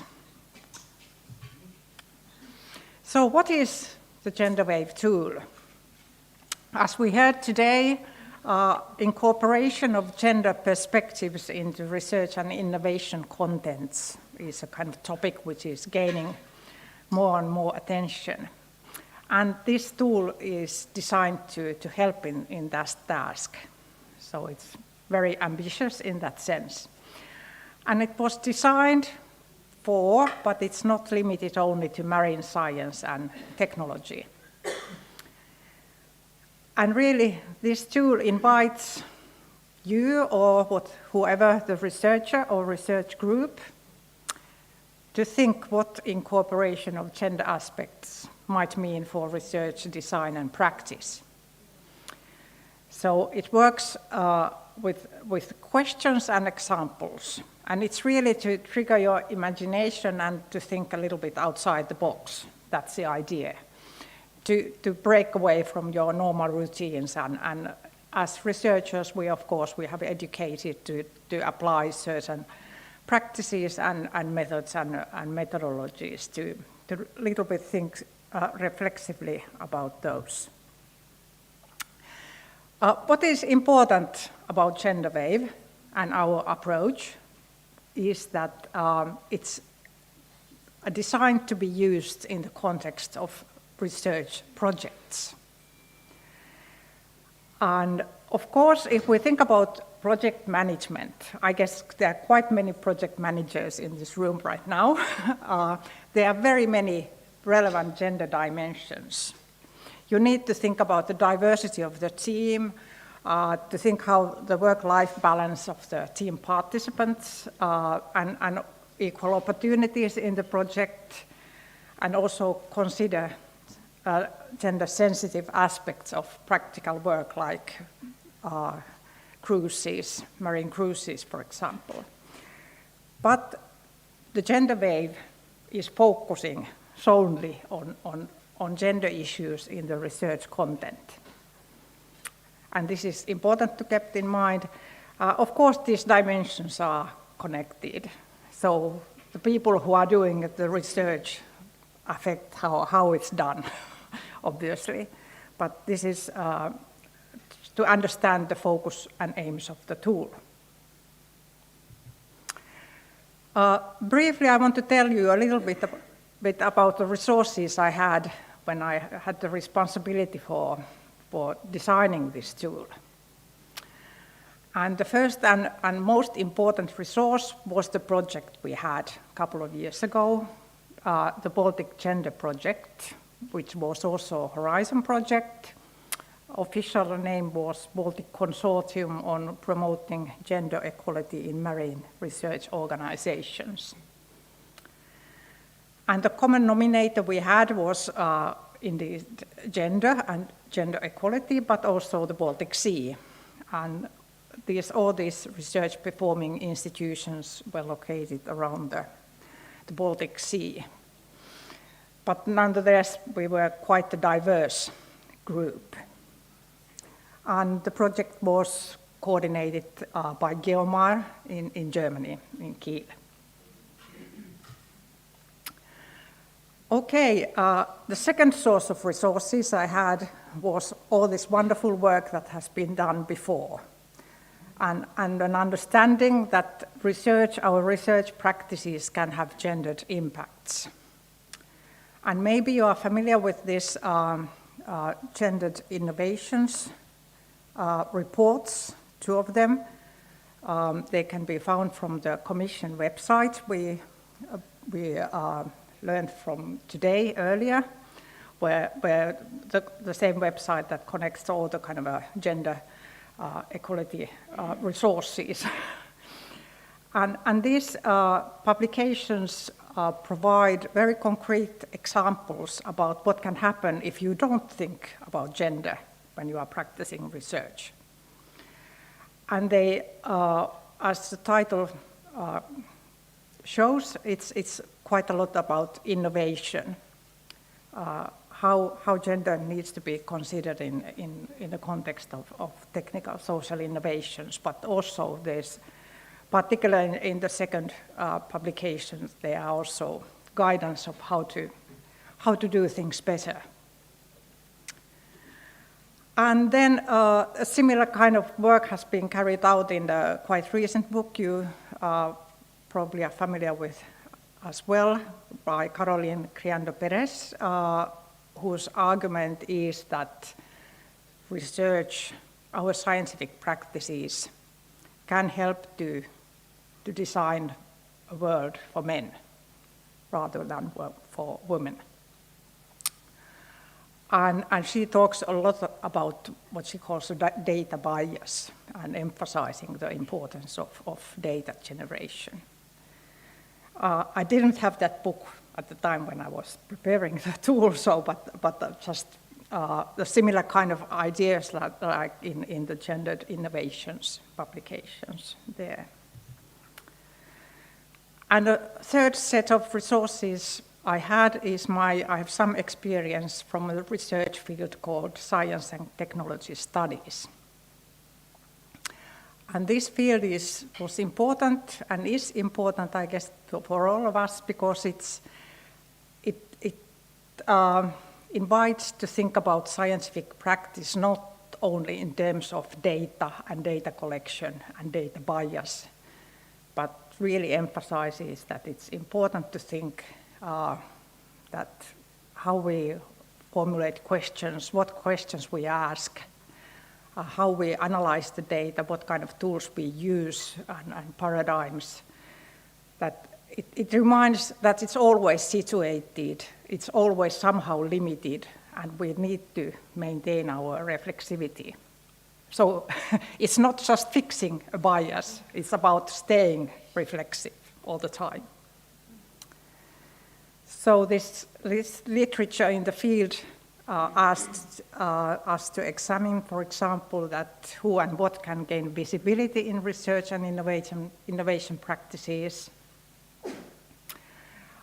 And are there means that allow us to become more sensitive to issues significant for marginal genders, marginal groups? For example, in the context of marine science, how does marine resource use and changes in marine ecosystems possibly affect capacities of different genders differently?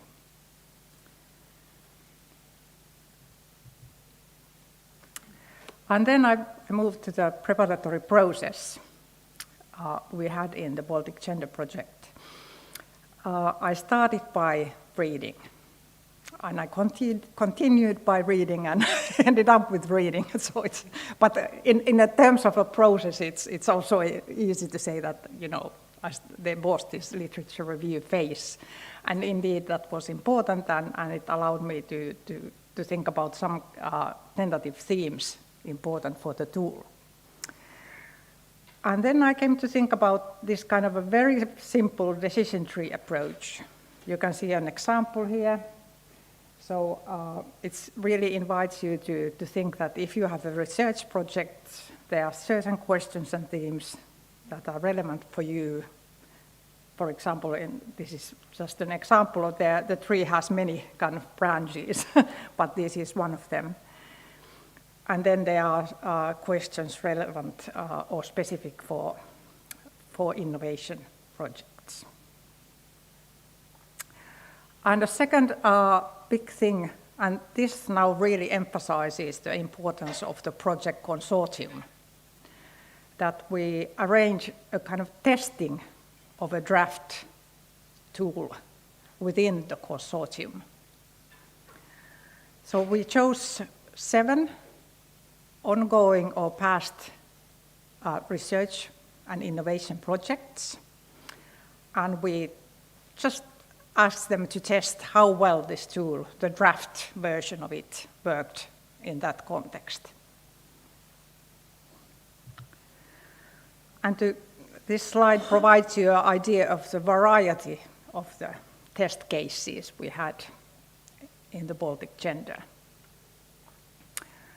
So there's one test case from each partner institution, and they go beyond the Baltic Sea, as you can see. For example, this Geomar project goes all the way to the South African coastlines.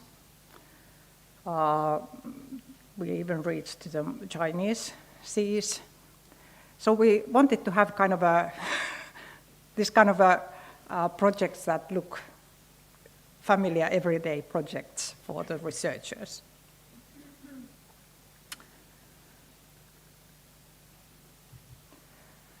And what we did with this, in this testing process, was that we arranged these dialogues. So we asked a person who was not necessarily within the Baltic Gender Consortium to engage and to go through the draft tool and discuss with somebody from our project and answer and ponder the questions relevant for the project type following the decision tree approach. And then also to comment and identify and say that I don't understand that question and I don't get this example and what's the relevance.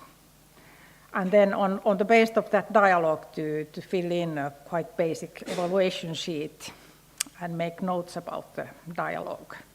So what kind of thoughts this dialogue brought into being? And then also to think that whether the test case could provide examples, for example, for you to be used to kind of concretize what was then called a method protocol, which turned out to be the gender wave tool.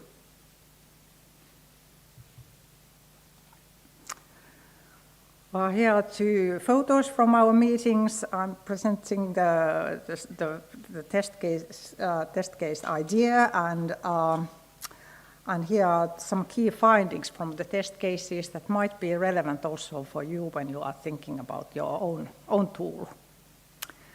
Okay, the first is pretty obvious and not surprising, I guess, that it was hard for these people researching, studying, for example, African coastlines and sea currents around Africa to see that what the gender has to do with the sea currents or physical, biological processes.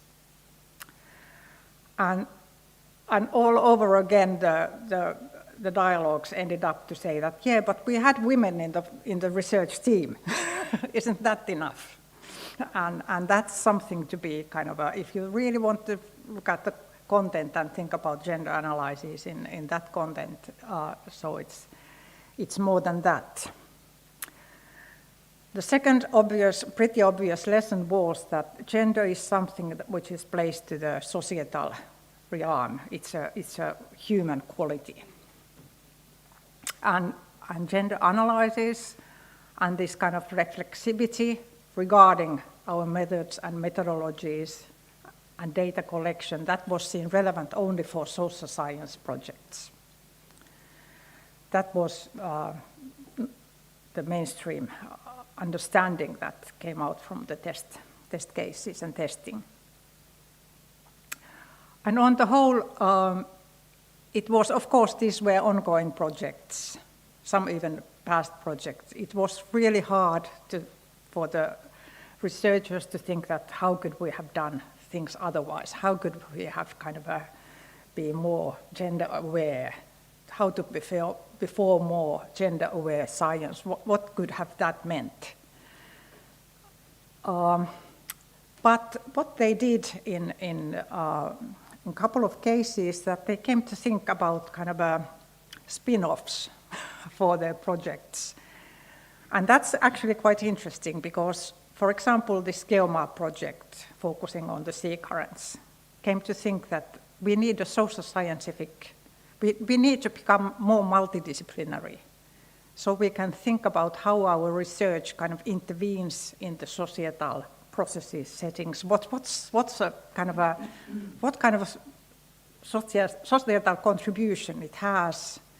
What's the context? Who are the beneficiaries? I don't know how it ended up to be. They're busy people and have many ideas, but they really kind of were able to locate their project in the societal landscape. It wasn't just a kind of a vacuum thing to happen and focusing on sea currents, but to think what's the society around it, what kind of networks do they play any role for what they are doing. It might that they do not have that much, but sometimes it might be. If you go to the Chinese Sea, you might be serving some interests instead of others. Who knows? It's worth questioning, at least, to think what's the social world and what kind of a gendered world you are performing your research. Okay. The last lesson was kind of a comforting for me, of course, that although there were these problems that how to link and what's the relevance, people thought that the testing was worth the effort. They thought that the questions were interesting, that the dialogues were kind of there were ideas and thoughts that they haven't thought about before. So, and I must say regarding this social realm thing and social science projects, there are quite many questions also in the tool which focus solely on social scientific research.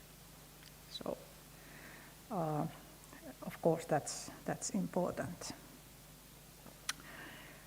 In the testing, there were certain themes that attracted more interest and generated more discussion than others. This is the contents of the gender wave. So there are these descriptive parts.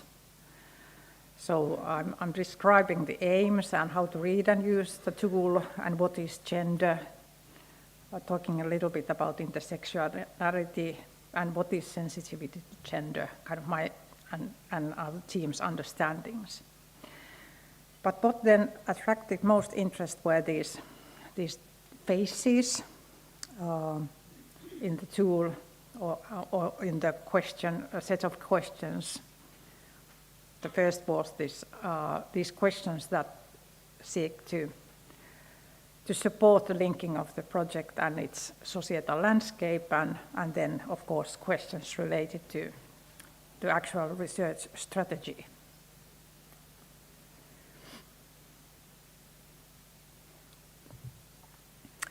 Okay,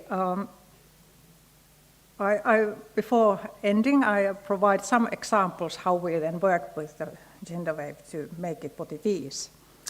And I do it by providing examples from the tool. What we learned from the testing is that concrete examples are necessary, as concrete as possible. And we also then, the tool is, it even explicitly aims to be a kind of repository. It doesn't aim to say everything, but to say that if this seems relevant, go there and you might learn more. So there are very many hyperlinks in the tool. So here is a question about gender-aware methodologies, and it's said that established methodologies may be used routinely, so that some variations, including gender differences, are regarded as irrelevant without a second thought. And then there's normally a question: how to ascertain that your findings from your project are widely relevant and take gender diversity adequately into account? And then there are examples or more explanations. And here is an example from natural sciences on saying that marine ecosystems are made of organisms with different reproductive qualities. And the claim is that differences between males and females may be poorly taken into account in biological analyses, and then there are these references to papers that kind of give proof about that or tell more. Or similarly then, a similar type of question from gendered innovation in regarding to research that engages human bodies. And the idea that sometimes the findings might be relevant and applicable only for half of the human species at worst.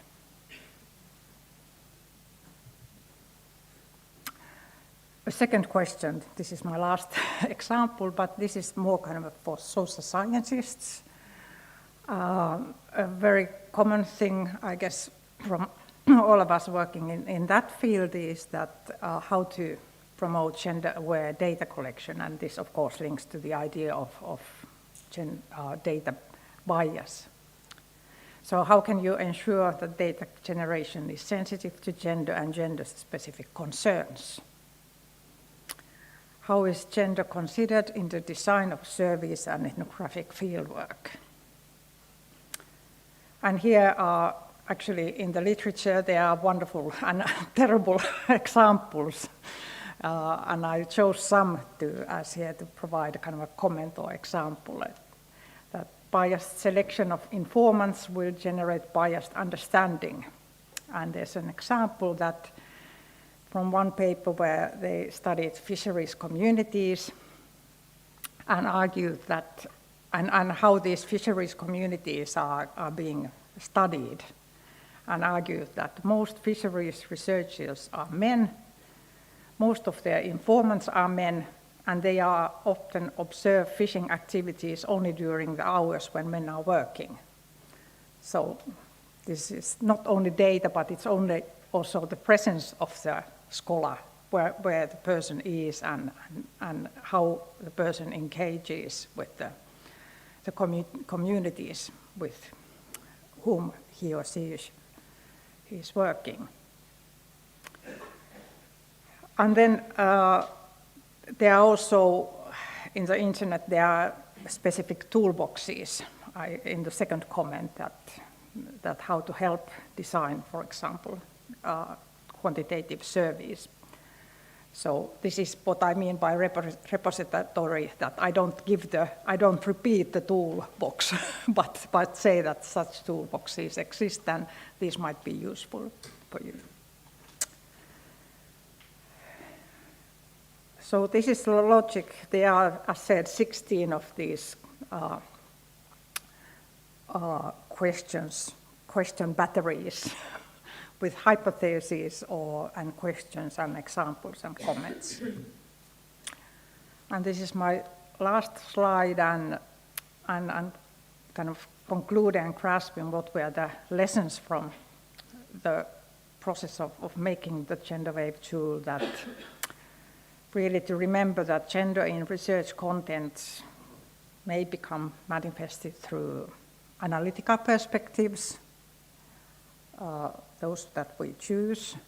In social sciences, it has been noted that, for example, quantitative studies might be kind of not that sensitive always to diversity, because they need to have the categories fixed from the start. And that links, of course, to concepts and the classifications used and data. But then, whether scientific or social scientific or technical project, the ways we engage, the ways we have dialogues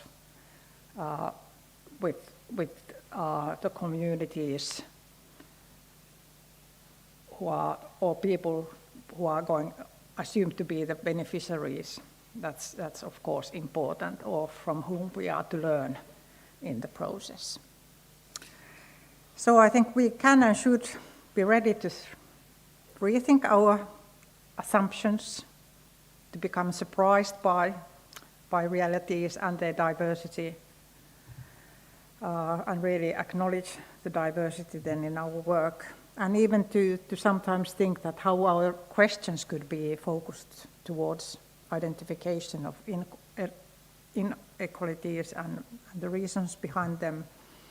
And on the whole, it's good for consideration of gender aspects if we are ready to become engaged with the societies and communities. Thanks. And that's, again, where you can find the tool.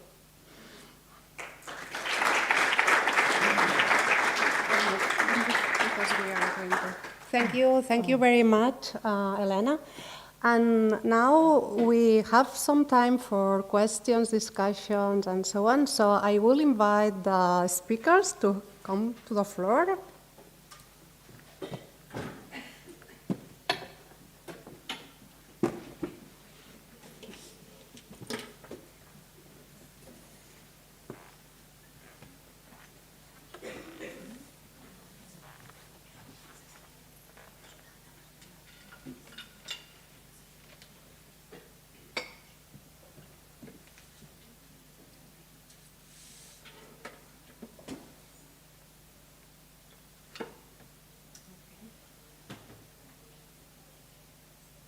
I will invite to the public. Has been silent. If she wants to be online. Okay. If she wants to be online. Okay. Alexandra is online. So. Espera, que no están conectados. ¿No están conectados?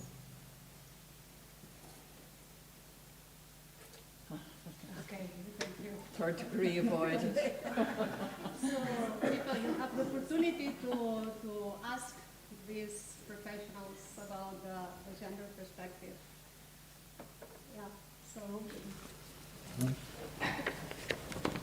You are so silent. I know that I was prepared for this.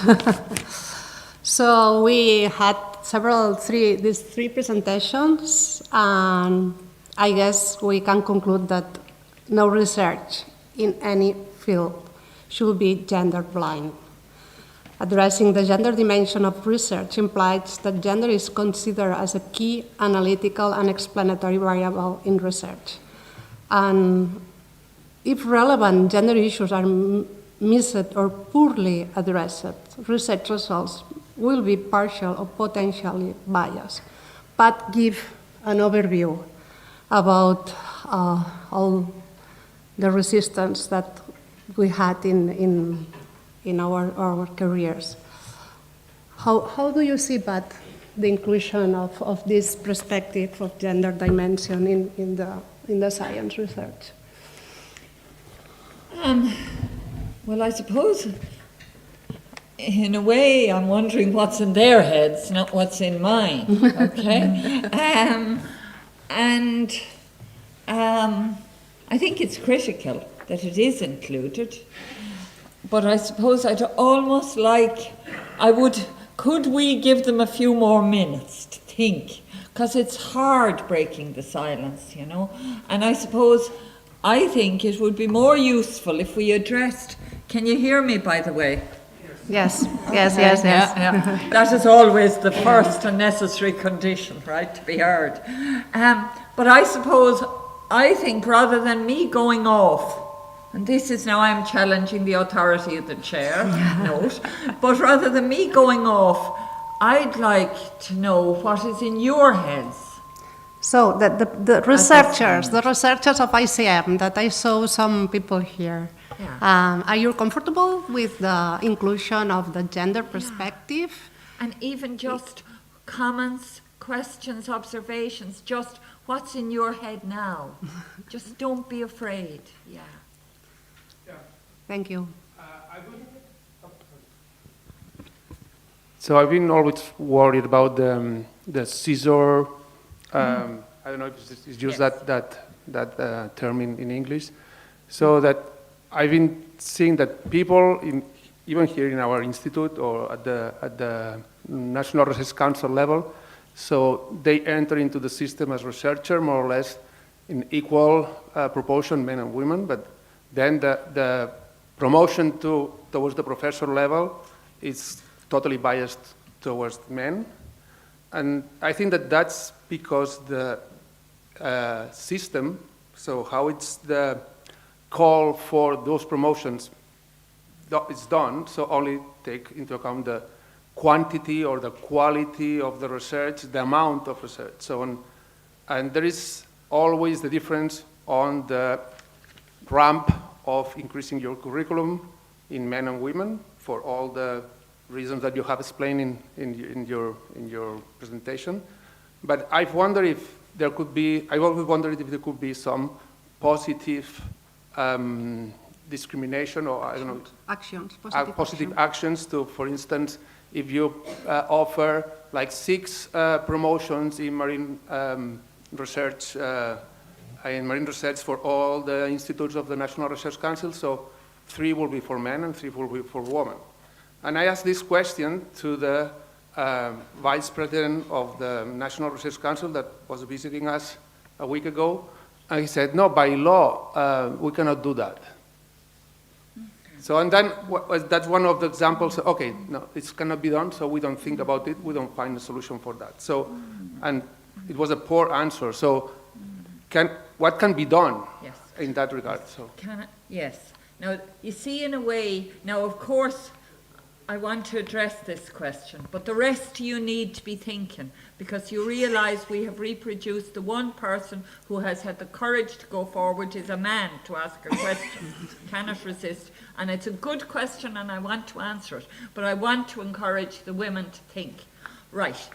Well, what is really interesting is it depends on the way it's framed. So in Ireland, I want to give 2 examples. In Ireland, we had a senior, about 2 years ago, Senior Leadership Academic Initiative, SALI. And it was framed in such a way that it was targeted at areas where people were underrepresented. But it was very clear it was intended for women. And in fact, basically, all of those who were, it was for senior academic positions made available. Each higher education institution had to put forward a case to our national body, and then they were judged. So the critical point I'm making here is that the way in which anything can be dismissed as legally impossible. But in Ireland, the SALI, Senior Leadership Academic Initiative, I'd be going back, if I were you, to whoever said it wasn't possible and saying, well, actually, in Ireland, the SALI was possible. Maybe they need to look at it. The second example is from Science Foundation Ireland. Now, they have discontinued this for different reasons, but they had a brilliant initiative where higher education institutions were putting forward proposals for research funding. They could put forward 6 candidates if they were all men. But, or if they managed to find some women, right, they could put forward 12 applications. So guess what? The higher education institutions suddenly discovered women because they wanted to put in, wanted to get more money. So that, it was perfectly legal because you could choose to put forward 6 men, no problem. But if you wanted 12, 6 had to be women. So this is where, I don't know if there's a cliche, there are more ways of skinning a cat, right? Or it's basically, there are ways round, is the essence of it. And these examples can be used to illustrate positive action, which has been very effective and which is legal, which has been done by the state, okay? Or by State Science Foundation Ireland would be state-funded organisations. So, I think these are important and interesting examples.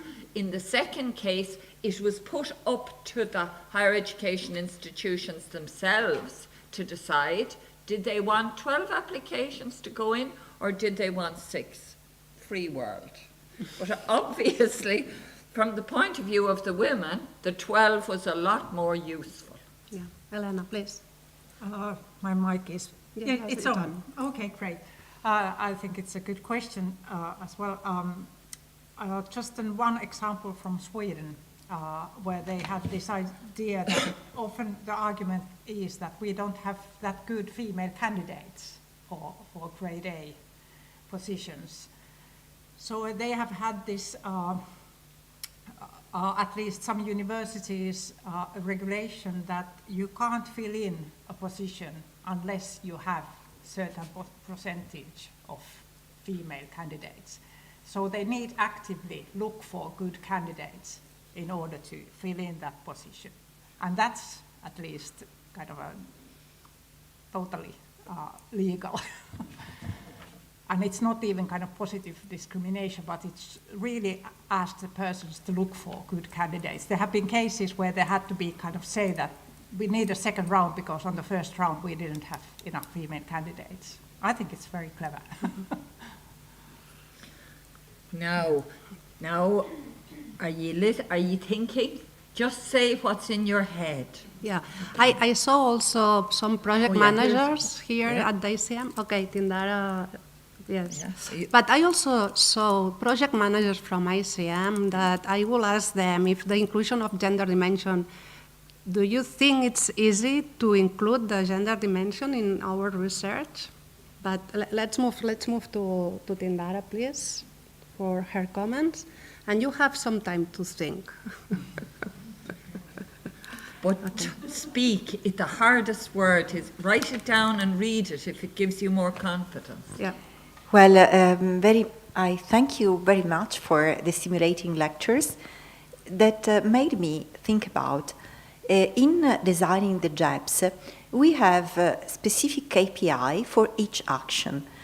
So, in a sense, it is very crucial, the monitoring of this action and the way the institution shows these advances or not in pursuing that action.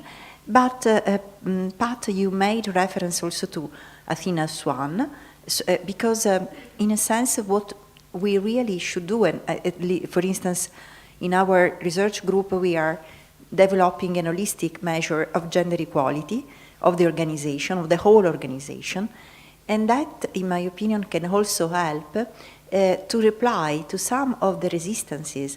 At least you can show and try at national level to have more possibility to really opportunities to do some comparative, genuine comparative analysis amongst institutions, just to show what the whole actions, not only gender equality plan, but all the actions connected to gender equality achievements can be evaluated in terms also of changes in holistic index system of indicators that really point out where the problems are. So that can be a reply. But also I wonder, since we are invited, and then I come to Alexandra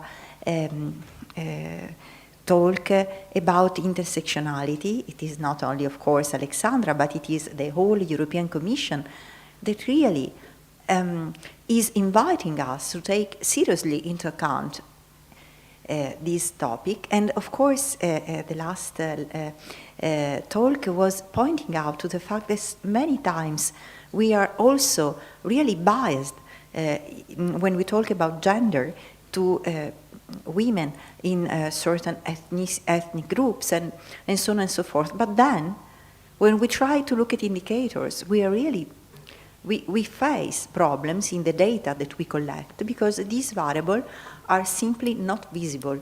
So there is also probably also a need for really get to data that can show us where the problems in terms of inclusion, in terms of intersectionality, can be shown and then addressed. And the last point is, it is very clear that we need to find alliances, both in terms of the government, the ministries, and in order to get to the point. For instance, I come from a country, Italy, where now in our Recovery and Resilience Fund, I don't know for how many long, but there is a gender equality priority.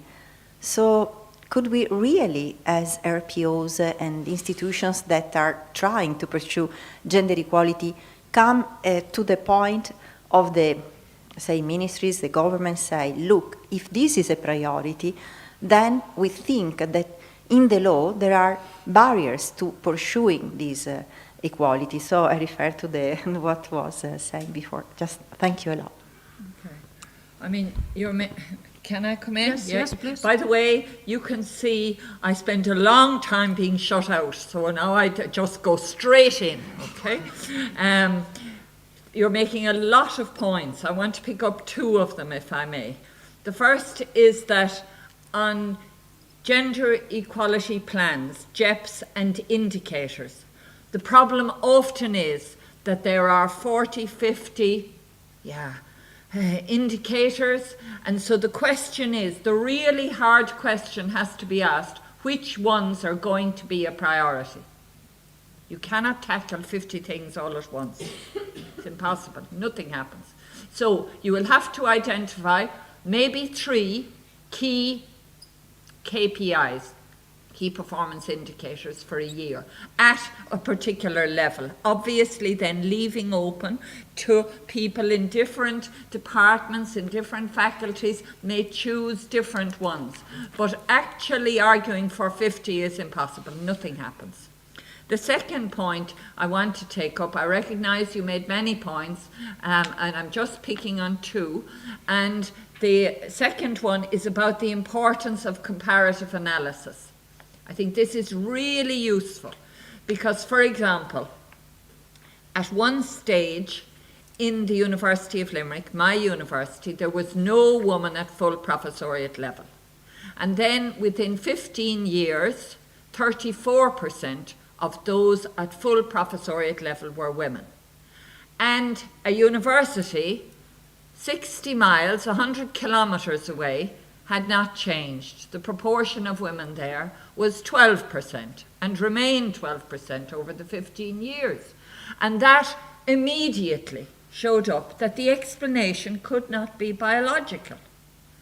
Because women's biology doesn't change in 60 miles to 100 kilometres. It showed that really the problem was the organisation and the procedures and practices within the organisation. So comparative analysis can be really useful in seeing off pseudo-explanations. It also, there was no reason why women would be more likely to have childcare issues in one university than in the other. Do you know what I mean? Why women would lack confidence, why women would lack political nous. It saw off all those explanations. So comparative analysis can be really helpful, but you must have a very sharp sense of focus. Too many things, nothing happens. Yeah, I just briefly add to the brilliant analysis of Pat's that I also think that it might be good and it is valuable if in addition to these formal indicators, there are at least occasionally means to be sensitive towards weak signals in an organization.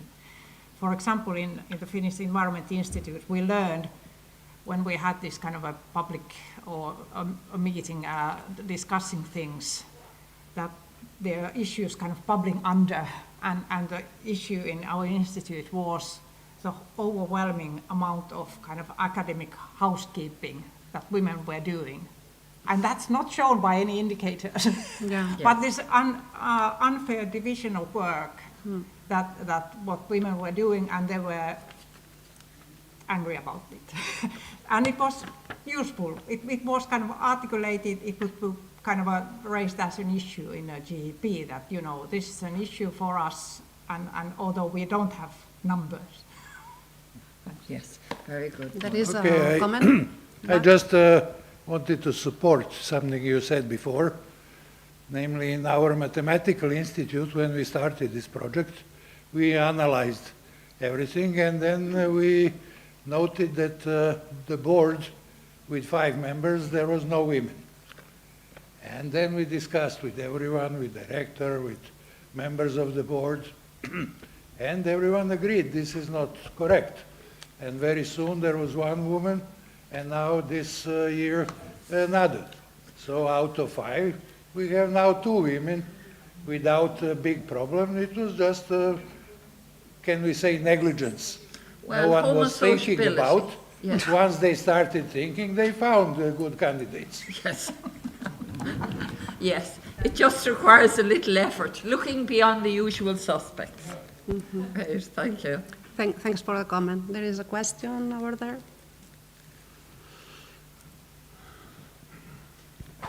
Hello.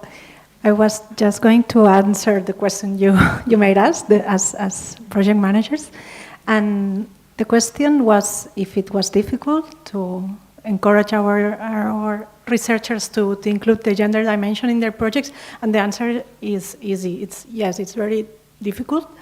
But the good news is that now this gender thematic, it's in the agenda of the Commission, the European Commission, and also the funding agencies at the national level, and even in our institute. One proof is this meeting that is happening here. So it's creating culture about it, so it's helping us. And the other good news is that we count with tools as the gender wave. So I like it because it's based on examples, and this is the way we can better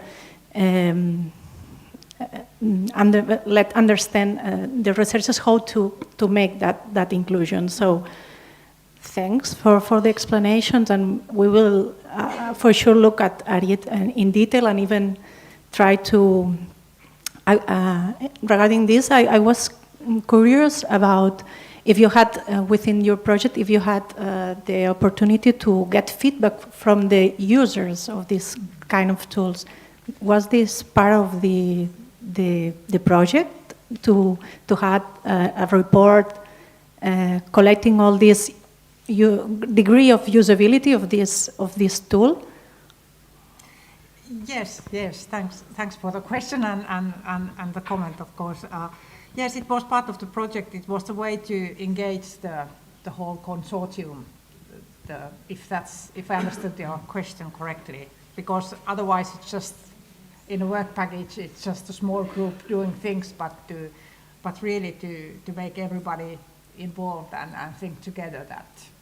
And of course, if people go through the tool and say that, well, it doesn't have an impact, but it was interesting, I still think it's important, because then when they think about the next project, they have once kind of they have the experience of what it is to probably have a kind of a gender glasses on and so forth. So I'm not saying that there's always a gender content and relevance, and you need to, that you can pinpoint the way of doing differently.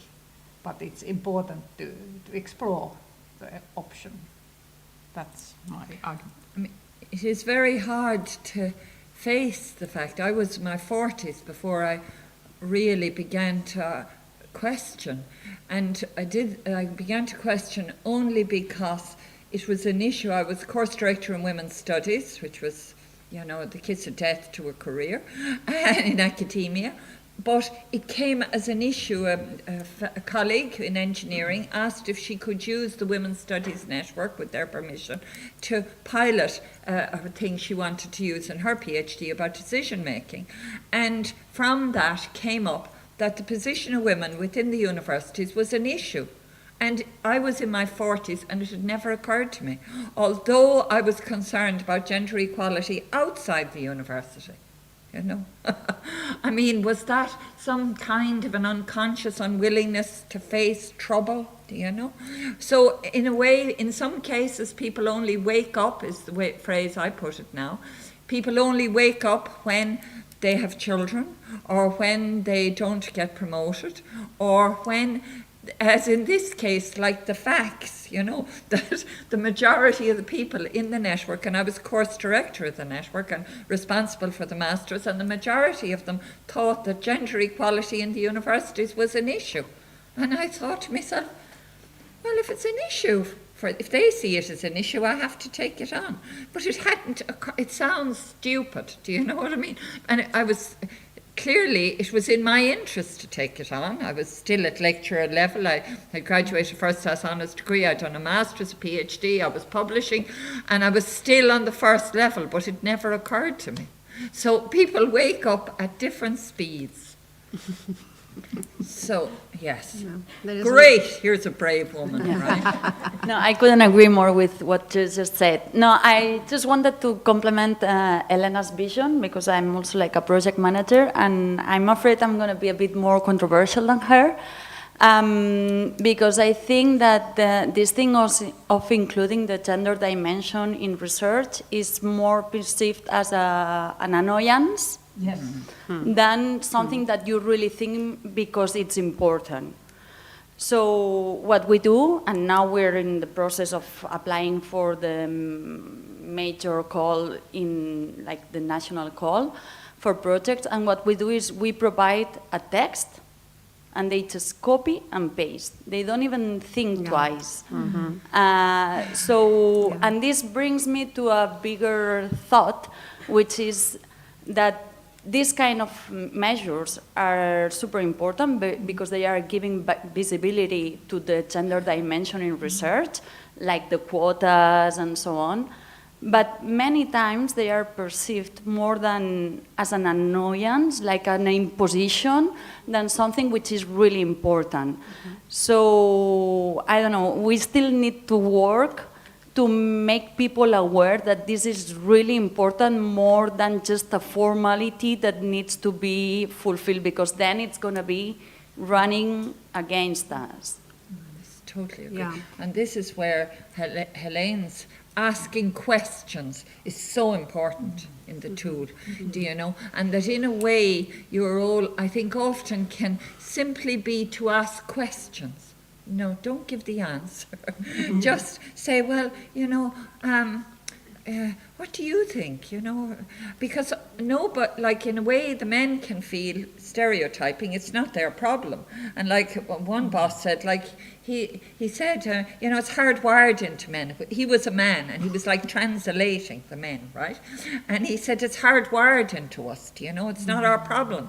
And the women can feel like, who wants to be a victim and pathetic? You know, thousands that get killed in the rush. So in a way, it's basically getting people to think themselves, to reach that this is a systemic problem. It's not because you're, you know, pathetic and not bright enough and not competent enough, whatever, that it is the system that is running, but without presenting the answer. Sorry, I jumped in. Yeah, I think it's a very good remark. And I think it also has to do with this, that project organizations, I guess we are all working in project organizations.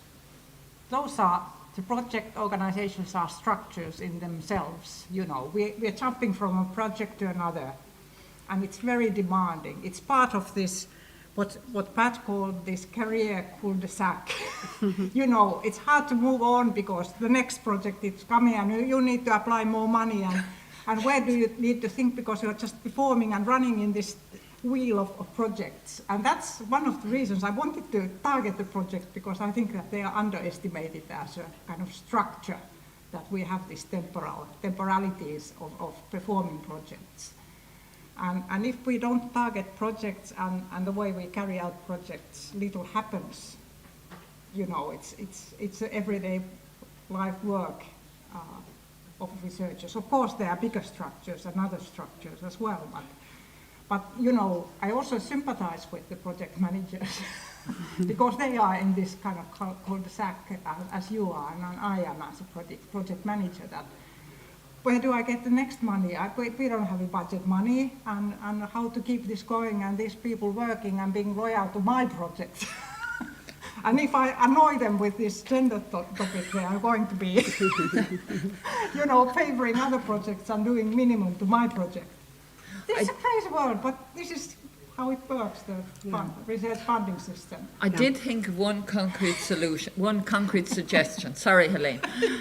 For example, getting a well-respected scientist, preferably a man, to publicly discuss this as an issue.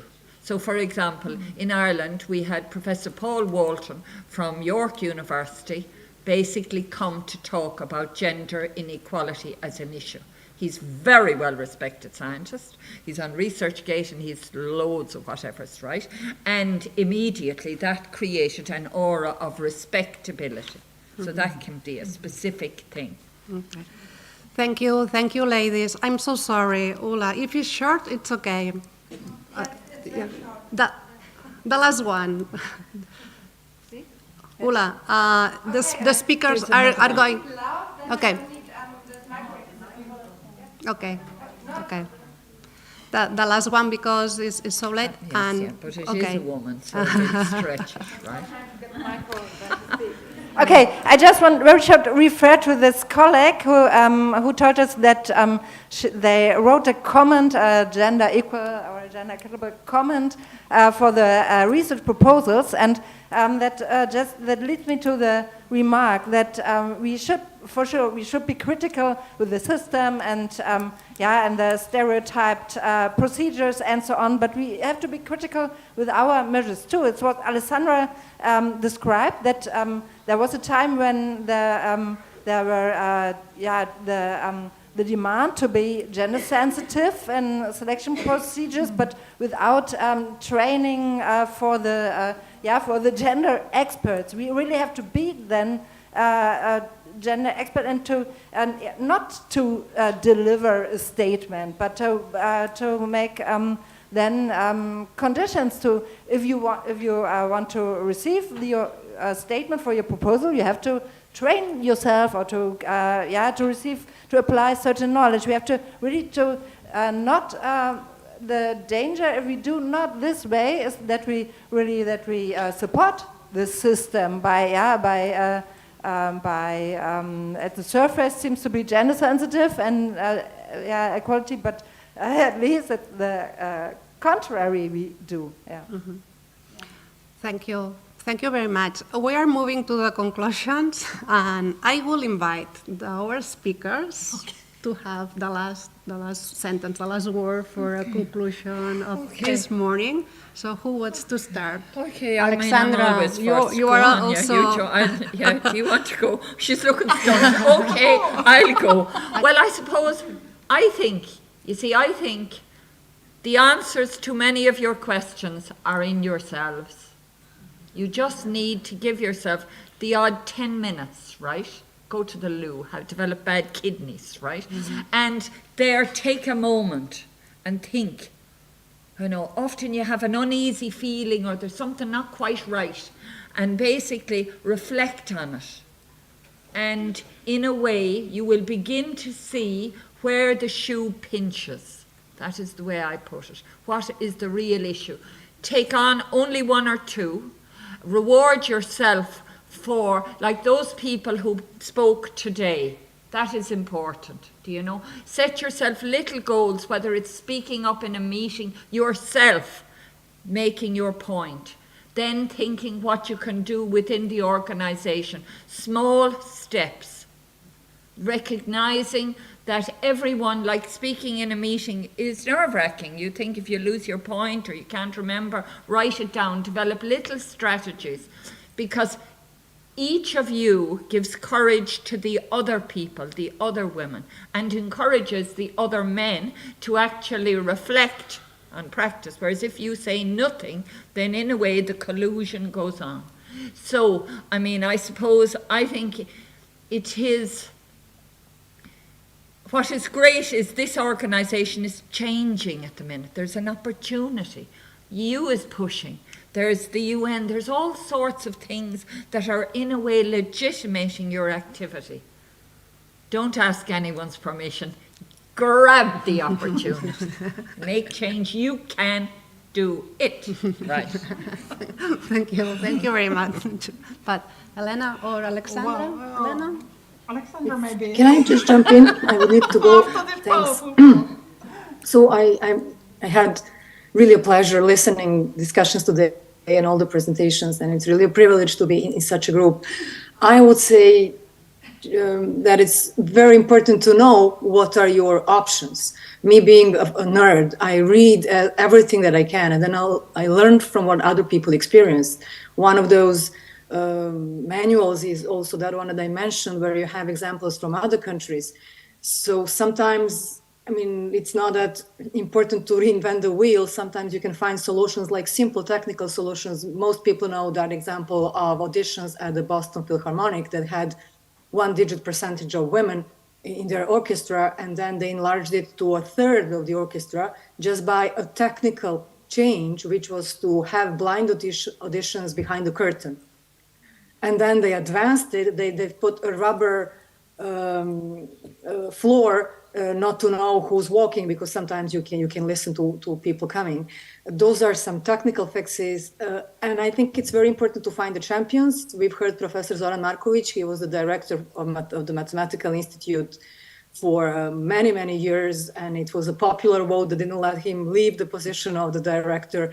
And we sensed that he's a champion. So he championed it. And there is everywhere, sometimes at some unexpected places, people who have scientific excellence, who are well-known, who are your allies, who are then your confidants, who are your sponsors in the way colleague from Ireland explained. So that sponsorship we can turn it in the other way. We can sponsor our candidates and really speak for them. And solidarity is really important among women, but also among all of us, men and women, to support good candidates and then speak up for them and walk another mile, go beyond just formally voting, asking and lobbying. And I remember the sentence told today, power is invisible. So the solutions are not only at those committees and boards. We all need to advocate for what we want to happen. That's very important. We learned that also in our project, how to advocate, how to introduce your topics. So those are a few things, knowing about the ideas and who can help you, using even technical things. There is a great book, What Works, about technical fixes to some of the gender issues, and also finding allies. I think that's important. And then speaking up, which is super important. I got a tip from a professor of mine in the US once, and he's one of those silent champions.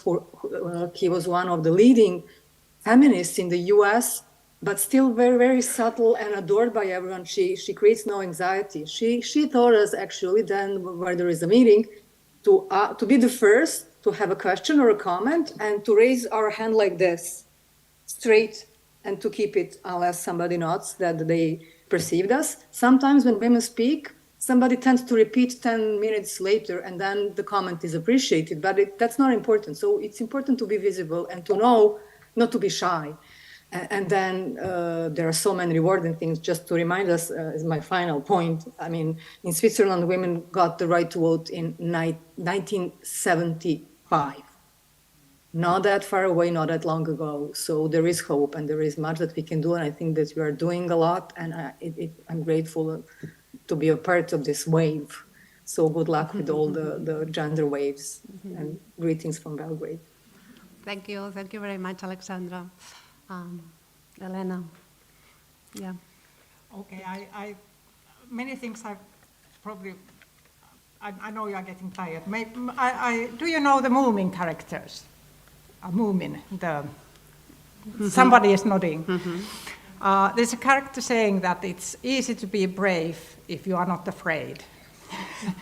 And that, of course, also kind of sympathize yourselves as well. It's great to have champions, but I also would throw the ball to the Commission and to kind of help to get avoid of these copy-pasting cultures and the overpowering demands, and also kind of help us by providing tools, making better kind of archives to help us. And so it's a two-way street. It's then easier to be a champion, to be brave, if we are not afraid. We know that we have to back up. Thank you. Thank you very much. So I will close the event today. I will say thank you, all of you that you are in present here, but also those who are online. And I hope that we keep some message at home, no, from the meeting. And thank you very much to be here. Thank you. Thank you.